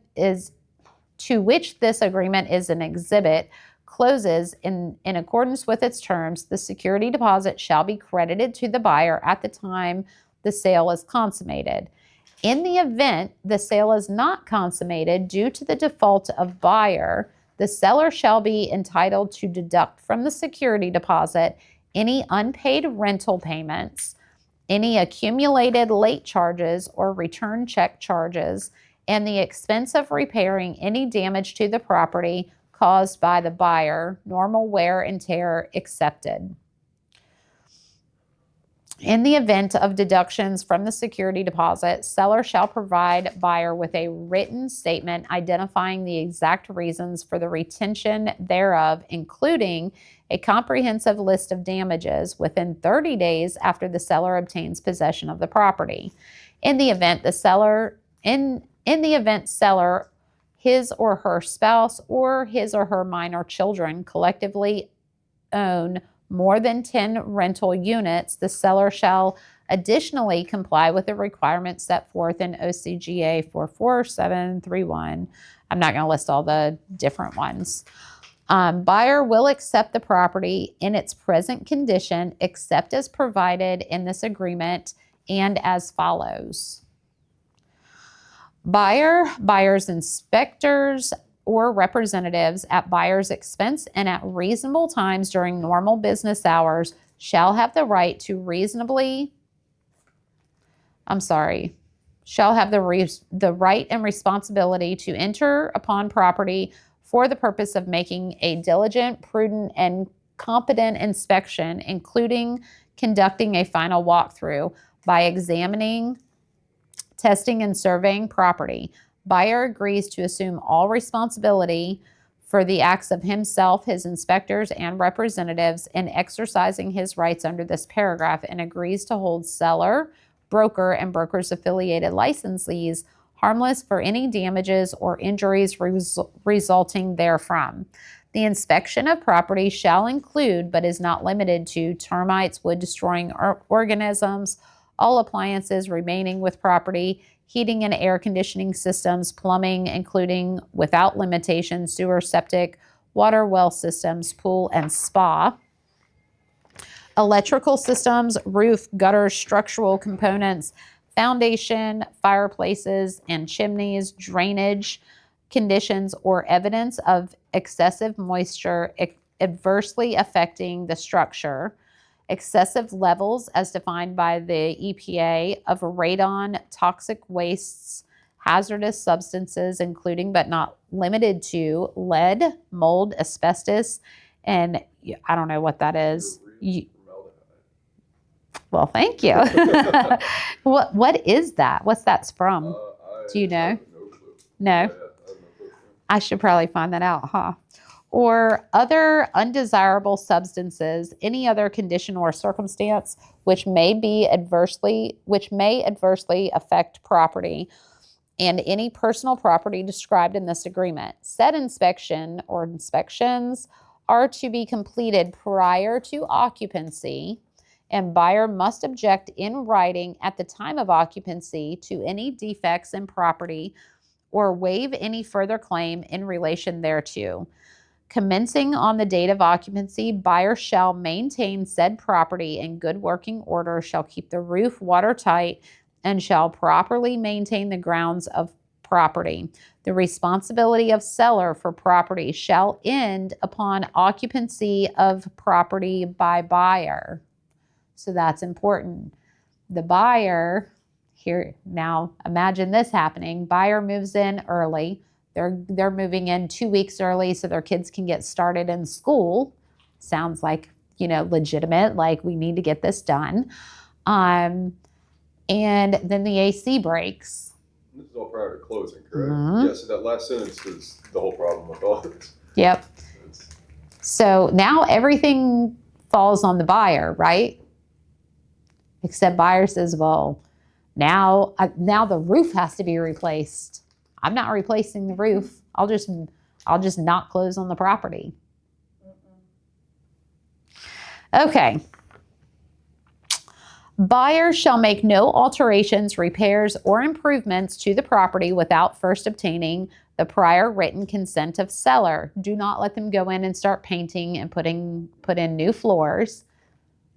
What if they don't end up closing? What if at the last minute they realize that their financing falls through? They want to close on the house, but they can't, and now they've just invested $8,000 into it.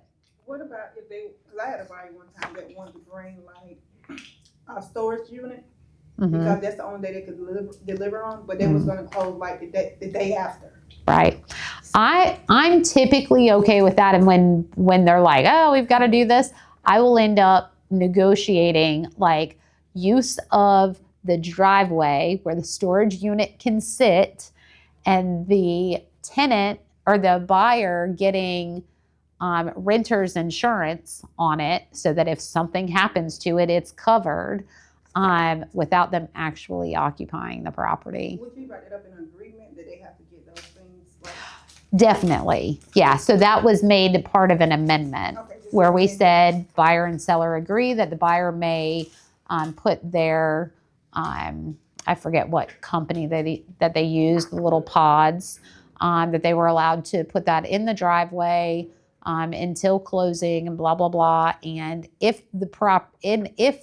because here's the thing with our special steps and where I go back to, like, I know the intent, what happens if it doesn't close?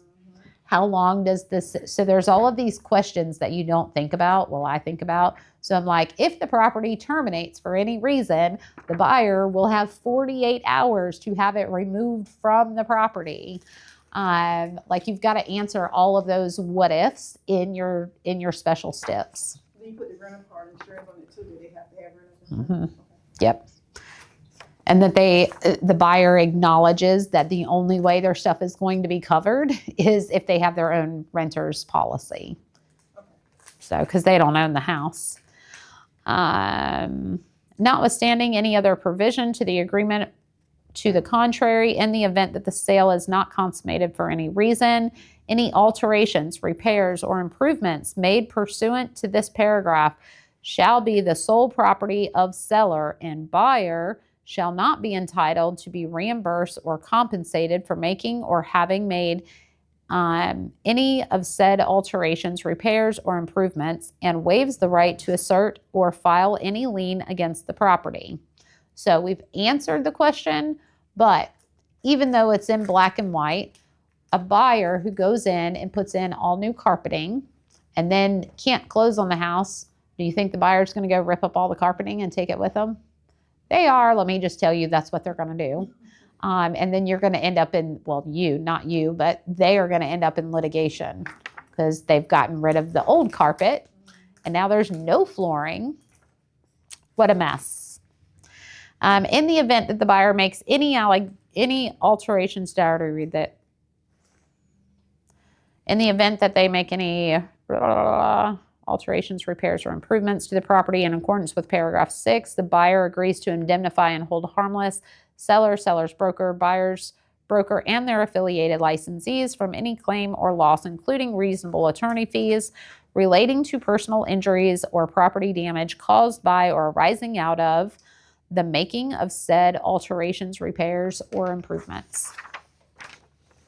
Buyer shall have all utility records changed over to the buyer's name and shall pay all utilities, services, and fees commencing on the date of occupancy.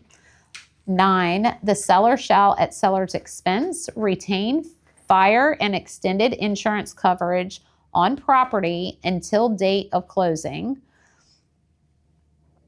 Buyer acknowledges that such insurance coverage does not cover the buyer's personal possessions and that buyer shall bear the risk of loss on buyer's personal property or for injuries sustained should the property be destroyed by fire or any act of nature during the time that the buyer is in possession.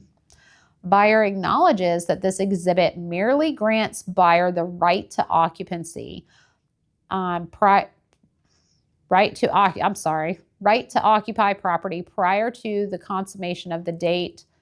I can't even read today. Consummation of the sale, so long as buyer is not in default under the terms of the agreement and this exhibit. In the event the agreement is terminated pursuant to paragraph 11 of this exhibit, buyer shall be deemed a tenant at sufferance, shall immediately vacate the property, shall return all keys to the seller, and shall pay all costs of any legal action instituted by the seller to enforce the terms of this exhibit, including reasonable attorney fees. If buyer does not immediately vacate, the buyer shall pay the seller a daily holdover fee of blank from the date of the agreement is terminated until the buyer vacates and returns possession of the property to the seller. Again, this number needs to be very high. It needs to incentivize a buyer to get out, right? Not to use this instead of paying for a hotel. Why can't you get a sum of money at the closing, escrow, $5,000 for 30 days? That will speed up the buyer. Well, at this is for the buyer to move in prior to closing. So at this point, they haven't closed on the house. Yeah, that's gonna be a red flag. I mean, you get something in escrow, make them close, because if they get in there, like you said, they find something, they don't really like it after all. Mm-hmm. But that $5,000 will make them close and get on out. Right. You won't have to go to court later. And I'm telling you, I've listened to the stories. It sounds very reasonable to like, okay, this would really fix this problem, right? If you were able to move in early, you can take your purchase and sale agreement and your occupancy, take it to the school and get your children enrolled. But like, does that supersede the risk It's the that number you're of things taking? that could go wrong. It's, Yeah. there's so It's a few lot. that- yeah. Yeah. And nobody thinks that they're going to go wrong until they do. We're the only ones, the agents are the only ones that really know. Right. I mean, you can explain it to them until you're blue in the face. Right. I don't think they're gonna grasp it. Yeah, you heard of Murphy's Law. Yeah. I was gonna say. Yeah. Money talks, you get something up front, big, they gonna. Yeah. Yeah. Okay. Number 11, if any payments are required by this exhibit are not actually received by seller and seller's broker on due date, seller shall give buyer written notice of default, and buyer shall have 5 days from the date of the notice to deliver the payment and late fee to the seller, or seller shall have the right to terminate the agreement by giving the buyer written notice thereof. Does this sound like a hot mess? Already. Sorry, I moved in. I didn't pay. Now I have an additional 5 days to pay. If any rental payments required by this exhibit are not actually received by the seller or seller's broker on due date, the buyer shall pay the seller an additional amount equal to blank % of the payment due as additional rent. If buyer fails to perform any obligation required by this exhibit other than the payment of rental, seller shall give buyer written notice of default, and buyer shall have 10 days from the date of notice to perform said obligation, or seller shall have the right to terminate the agreement by giving buyer written notice thereof. Number 12, buyer agrees to indemnify and hold seller harmless from any claims or losses which result from the actions of buyer or anyone else entering the property while property is occupied by the buyer under this exhibit. Excuse me. 13, no pets shall be allowed unless an exhibit entitled Pet Exhibit, and here we go. Buyer has pets to bring in, is attached. If such exhibit is attached hereto, same is incorporated by reference herein, notwithstanding any provision contained in said pet exhibit. If closing does not take place, buyer agrees to have the property treated for ticks and fleas by a professional exterminator upon moving out. What about the smell? Right? Or seller is allergic to cats and they had 3 cats in there. Oh, Lord. In the event that the sale is not consummated for any reason, buyer shall be liable for the expense of repairing any damage to the property caused by the buyer, normal wear and tear accepted.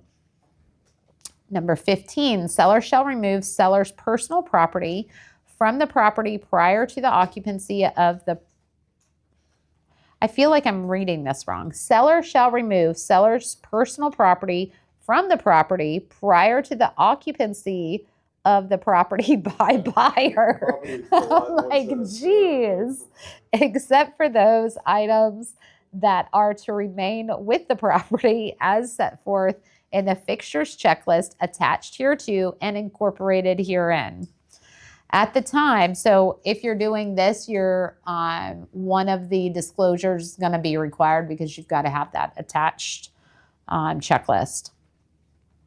At the time of the buyer's occupancy, to the extent allowed by the community association, the seller shall provide the buyer with 1 set of keys, door openers, fobs, access cards, codes, and other similar equipment needed to access the property.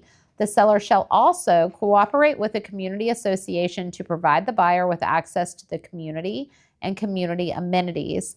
At time of closing, to the extent allowed by the community association, seller shall turn over all remaining keys, door openers, fobs, access cards, codes, and other similar equipment needed to access the property, the community, and the community amenities in seller's possession to buyer. In the event the sale is not consummated for any reason, buyer will return all keys, door openers, fobs, codes, and other similar equipment used to access the property, the community, and the community amenities. Number 17, In the event there is a conflict between the terms and conditions of the agreement and this exhibit, the terms and conditions contained in this exhibit shall prevail. And then you can have a very small amount of room for special steps, but you can attach additional special steps. And then again, just your buyer and seller initials, not even signatures. That's a lot to be signing off on, or initialing and not signing, in my opinion, but whatever, I'm not a lawyer.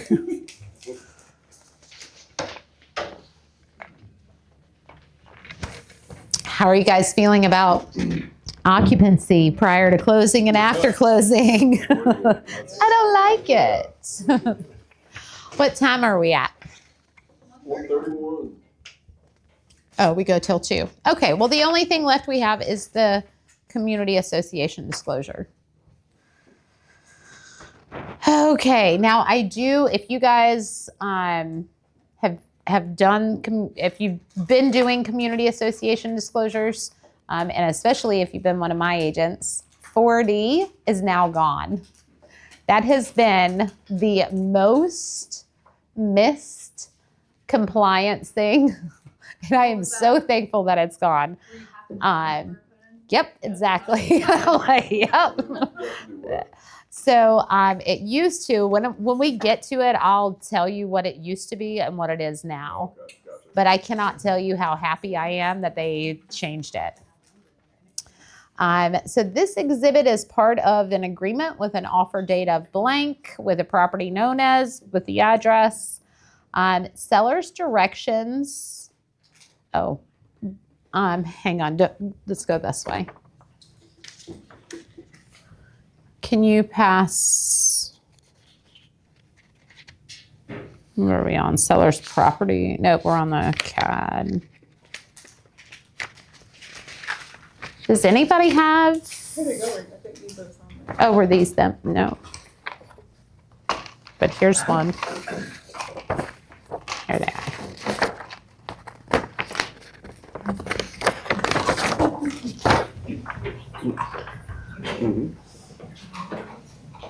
I'm like, what did I do with mine now? Okay, seller's directions for completing this community association disclosure. This is super important. So again, you should not be filling this out. The seller is the one who needs to be filling this out. Seller is encouraged to contact the community association management company, property manager, and/or association board, as this disclosure must be filled out accurately and completely. Seller acknowledges that information regarding community associations can be difficult for buyers to obtain, and buyer is relying on the information in this disclosure when deciding whether to purchase the property. If new information is learned by the seller, which materially changes the answers herein, the seller must immediately update and provide the buyer with a revised copy of the disclosure up until closing. So it is the buyer's responsibility to make sure that this is at all times accurate and updated when needed. Notwithstanding seller's duty to update this disclosure, any payment, I want you to underline this part, any payment obligations incurred by seller pursuant to this disclosure due to the under disclosure of the amount herein will be calculated based on the amount stated in the seller's initial disclosure and not on the amount subsequently provided on any updated disclosure, excluding payment obligations related to the disclosure of special assessments that come under consideration after the binding agreement date and are promptly and accurately disclosed by the buyer. So what does this mean?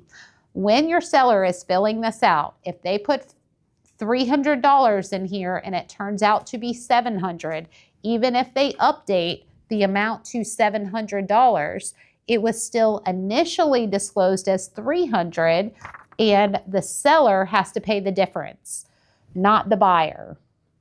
The buyer will pay what initially was disclosed up to what was. Here or going forward? Yep, so it addresses that now, but yes.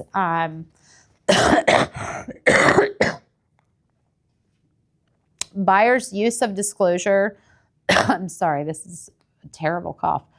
While this disclosure is intended to give the buyer basic information about the community in which the buyer is purchasing, the buyer should read the covenants and other legal documents for the community covenants to better understand the buyer's rights and obligations therein. The buyer is advised to review what to consider when buying a property in a community association, which is CB 16, that's Consumer Brochure 16, which is in your GAR contracts, and or what to consider when buying a property in a condominium. So I would advise as an agent that if one of your clients is buying a home that's in an association, that you send them that CB 16 just to cover yourself. Are you required to? No, but do I want to stand in front of a judge and explain why I didn't give them information that I have access to that they don't have access to? Why would I keep that from them when it's something that could have helped inform them and make a better decision than what they made, right? So, did you have a question? No, I just said it's been my practice. I send all of those notices. Yeah, good idea. Here it is. Key terms: the type of association in which will or may become a member. Select all that apply. Boxes not selected shall not be part of the exhibit. Again, we go back to the boxes. Is it mandatory membership condominium association, mandatory membership property owners association or homeowners association, a mandatory age restricted community, and then if it is, are all units are occupied by a person 62 or older, or at least 80% of the occupied units are occupied by at least one person who is 55 years of age or older. Mandatory membership master association, an optional voluntary association, or a voluntary transitioning to mandatory. The buyer shall be a voluntary or mandatory member. So I'll tell you, there was a lawsuit that was brought about. Buyer purchased the home. There was no disclosure of an HOA. The agent did way more due diligence than I know of any agent that has ever done, which included going to attorneys who pulled up all kinds of records. There used to be an association that was going active again, but as far as everything looked, there was no association. So that was all that they knew. So buyer closes on the house, starts talking with one of the neighbors out in the middle of the cul-de-sac. And one of those neighbors happened to be the head person for the HOA. And he was like, "What are you talking about? We don't have an HOA." And he says, "Well, it was never dissolved. And we have $20,000 sitting in an account that was taken from dues. And so technically it was never dissolved. And now we're going back to a mandatory one." And he's like, I didn't want to buy a house with an association specifically. So now he wants to sue the seller for not disclosing. He wants to sue the agent, the listing agent, for not disclosing. So we'll see. But I know, right? And that was here.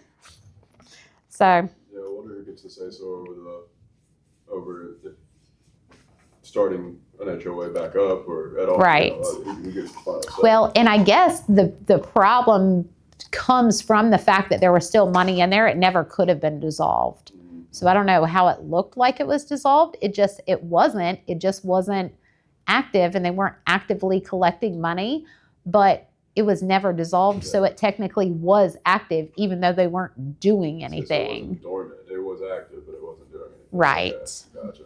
Interesting. So, yeah. And I was like, ooh, and it all comes down to that leftover pot of money that was just sitting there, which made it. That's what made it real. Yep.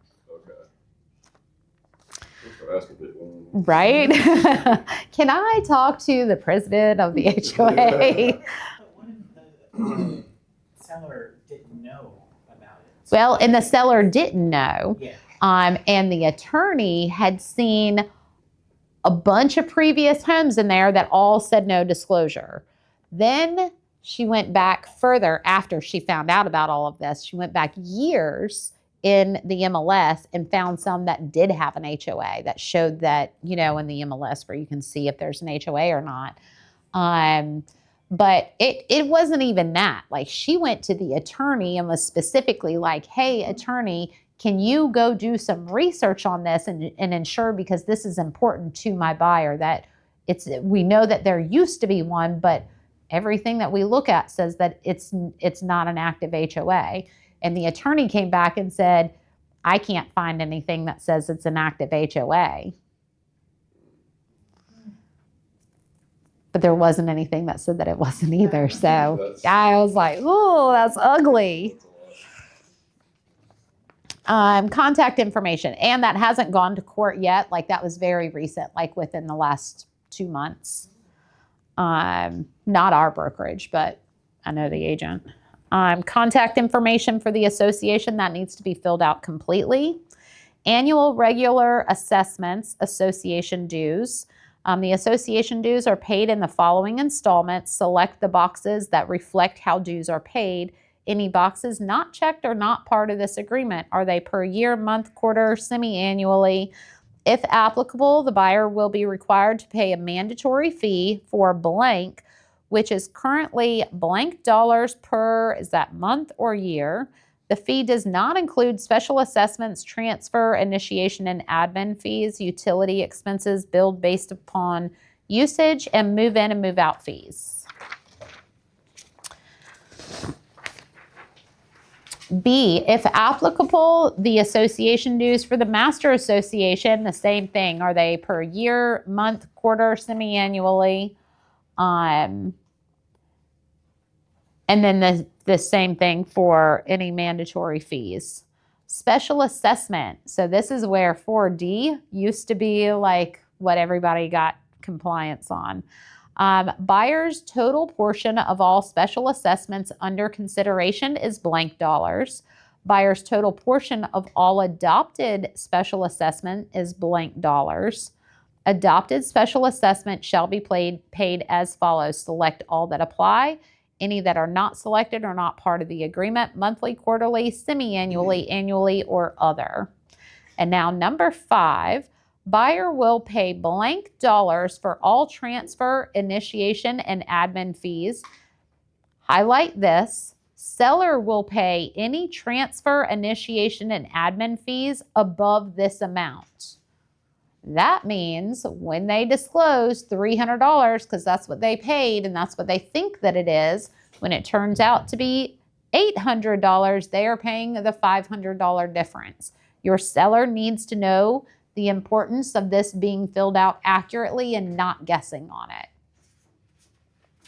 Other association expenses, if applicable, is there electric, water, sewer, natural gas, cable TV, internet. Assessments pay for the following services and amenities. The following services and amenities and cost are included in the association annual assessment. Select all that apply, and then they will go through and select all of those. Litigation. There is or is not a threatened or existing litigation relating to alleged construction defects in the association in which the association is involved. If there is such threatened or existing litigation, please summarize the same below. That could be a problem. Violations. The seller has or has not received any notices or lawsuit from the association referenced herein alleging that seller is in violation of any rule, regulation, or covenant of the association. If seller has received such a notice of violation or lawsuit, summarize the same below and the steps the seller has taken to cure the violation. Now we're going to go on to the further explanations. Where are we at on time? 140. Okay. Type of association. I'm not going to go through and read the definitions of those.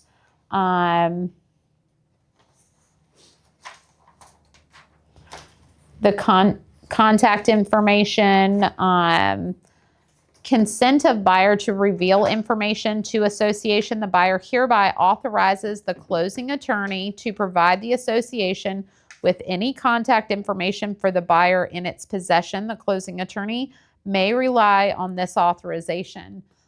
So when they buy into an HOA, there is no like, they're not going to know who I am for a while. Like, no. Annual regular assessments. The buyer shall pay any accurately disclosed prepaid association dues, excluding special assessments, due at closing for the period of time after closing. The seller shall pay all fees owing on the property which come due before the closing, so that the property is sold free and clear of items and monies owed to the association and any association dues in excess of the sum disclosed in Section A3 above for the remainder of the association's fiscal year, which may or may not be based on a calendar year in which this agreement closes. So there's your answer. Special assessments under consideration. For purposes herein, the term under consideration with reference to the special assessment shall mean that a notice of a meeting at which a special assessment will be voted upon has been sent to all members of the association. If the special assessment has been voted upon or rejected by the members of the association, it shall not be deemed to be under consideration by the association. All parties agree that neither seller nor broker shall have any obligation to disclose any possible special assessment if it is not yet under consideration as that term is defined herein. So if your seller hears from a neighbor that somebody that they are thinking about posing a special assessment, like rumors do not have to be disclosed. But if they receive a letter that they are going to have a meeting about it, then that does need to be disclosed. Payment of undisclosed special assessments with respect to special assessments under consideration or approved by the binding agreement date that are either not disclosed or not disclosed accurately by the seller to buyer. The seller shall be liable and shall reimburse the buyer for that portion of the special assessment that was either not disclosed or not disclosed accurately. That could be costly.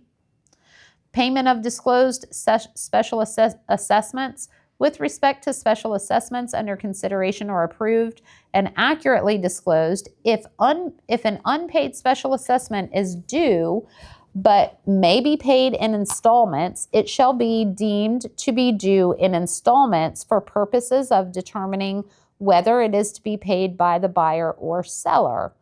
Installment payments due prior to or on closing shall be paid by the seller, and installment payments due subsequent to closing shall be paid by the buyer. Otherwise, the special assessment shall be paid by the party owning the property at the time the special assessment was first due. D, special assessments arising after the binding date and prior to closing. So this is, there are no special assessments. You go under contract, and then there is a special assessment.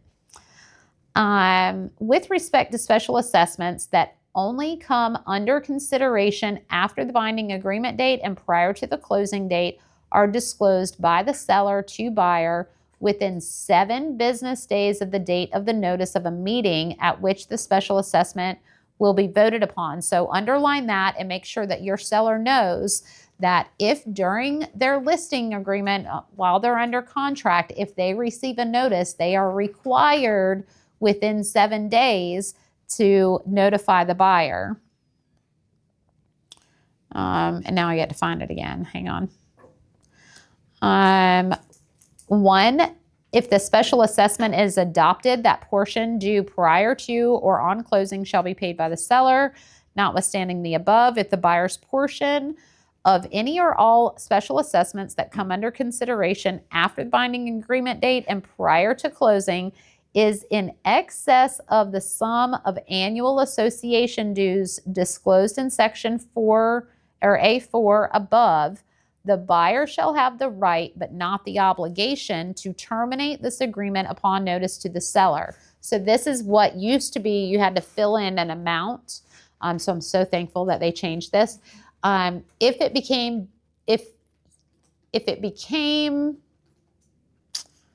came after the binding agreement date and before closing, there had to be a dollar amount that was specified that would allow the buyer to get out of the contract. And now that amount is the amount of 1 year of the dues. Does that make sense? So if it's higher than 1 year of the dues, then the buyer can terminate and get their earnest money back.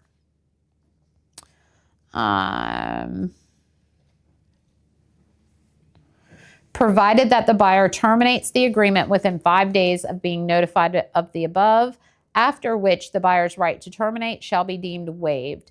And number 3, with respect to special assessments that only come under consideration after binding agreement date and prior to closing, the seller shall be liable for and shall reimburse the buyer for that portion of the special assessment that was either not timely disclosed or not disclosed accurately. Special assessments arising after closing, the buyer shall pay all special assessments that come under consideration after closing. The seller warrants that the seller has accurately and fully disclosed all special assessments past or under consideration to buyer and will timely notify the buyer as set forth above. If the special assessment comes under consideration after the binding agreement date and prior to closing, this warranty and all payment obligations in Section 4 shall survive the closing. Transfer initiation and admin fees. A, buyer pays. Buyer shall pay any initiation fee, capital contribution, new member fee, transfer fee, new account setup fee, fees similar to the above, but which are referenced by a different name, one-time fees associated with closing of the transaction, and fees to transfer keys, gate openers, fobs, and other similar equipment, collectively transfer initiation and admin fees, to the extent the total amount due is accurately disclosed in Section A5 above.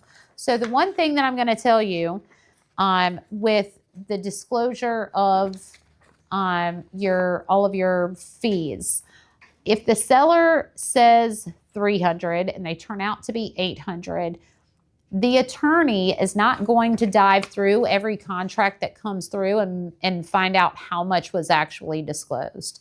If there is a difference, the only way the seller is going to end up paying that difference is if the buyer's agent brings it up to the attorney and says, hey, only this amount was disclosed, that's all my buyer has to pay. And then the attorney will be like, oh, yeah, you're right, let me charge the seller. That won't happen though if you don't bring it up to them. They are not going through each and every contract to make sure that things are accurately disclosed and things like that. It's only going to get done if you bring it to their attention. Does that make sense? But if it's disclosed $300 and ends up being $800 and the seller has to pay $500, is your buyer going to be happy with you? They will. They will know that you've got their back and that you're really looking out for their best interest and all that good stuff. So keep that in mind. I make it a habit of always looking to see what the actual fee is versus what it's disclosed as soon as I get the closing statement. It's one of the things that is on my checklist.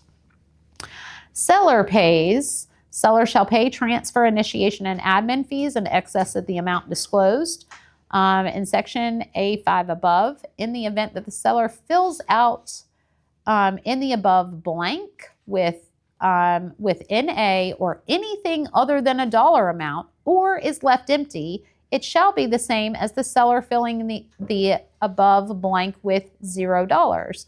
All transfer, initiation, and admin fees paid by the seller pursuant to this section are considered actual seller fees and are not seller concession or contributions to the buyer closing cost. So when your seller ends up having to pay $1,000, but they're already paying $5,000 in buyer concessions for their closing costs, it doesn't come out of that pot of money. This is in addition to. So does your seller need to understand the importance of filling this out completely and accurately?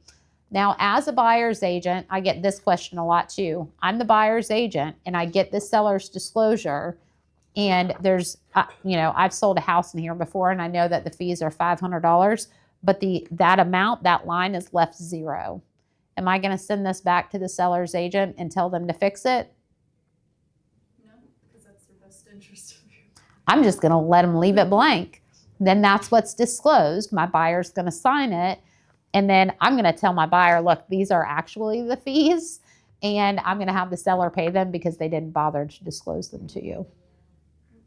Now, if I'm the listing agent and I know that there's admin fees, am I going to hand this back to my seller and be like, So you may not know the amounts, but I mean, the more you work in one subdivision, the more you'll know.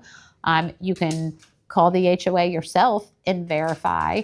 I probably wouldn't get that in depth in it, but I would tell the seller that they need to call and verify. Don't go off of what you paid, last year, or, when you bought the house 5 years ago, the initiation fees may have changed since then, drastically sometimes.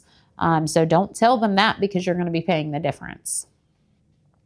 Closing letter, seller shall pay the cost of any association account statement or clearance letter, which is the closing letter, including all amounts required by the association or management company to be prepaid in order to obtain closing letter. Seller shall not be reimbursed at closing for any amounts prepaid in order to obtain the closing letter. Within 2 days of notice from the closing attorney, the seller shall pay for the closing letter as instructed by the closing attorney. So if there is a fee to get the closing letter, your seller is going to have to pay the attorney for that fee within 2 days of being notified by the attorney. So they need to be aware of that. The more you are telling your seller, the happier they'll be. The more informed they are, the less surprises that they have. Sellers don't like surprises when it costs them money. Closing letter fees are not transfer initiation and admin fees or special assessments and shall be paid by the seller regardless of the amount disclosed by the seller elsewhere herein. And move in, move out fees are not transfer initiation and admin fees, annual assessments, or special assessments and shall be paid as set forth below regardless of the amount disclosed by seller. The seller shall pay any seller move-out fees, foreclosure fees, and other fees specifically intended by the association to be paid by the seller, and buyer shall pay any buyer move-in fees, including security deposits and fees to reserve an elevator. Wouldn't that be nice? I feel like I'm in Atlanta. How do you feel about the CAD? Good? Yeah. I'm so happy they changed 4D. Too. I think I get it. I swear, it was like every third contract, be like, Lord, it was like a template. That's how often it was. It is so many GAR forms, so little time. And the GREC number is 60190. Do we got something else to sign? Just that. Yes. Just this, the sign out. Okay. Just initial for your sign out. Do you guys feel like you understand exhibits a little bit better? Yeah. Good. I think our next class for next Monday is scenarios. So I'll be giving you scenarios. I'll be giving you purchase and sale exhibits, all kinds of different forms. And you are next Monday. And you will literally be filling them out accordingly. And then we'll be discussing them. That's the one on the 9th. Is that next Monday? It's next Monday. Can you Yeah, believe? exactly. Holy cow. So, Awesome. but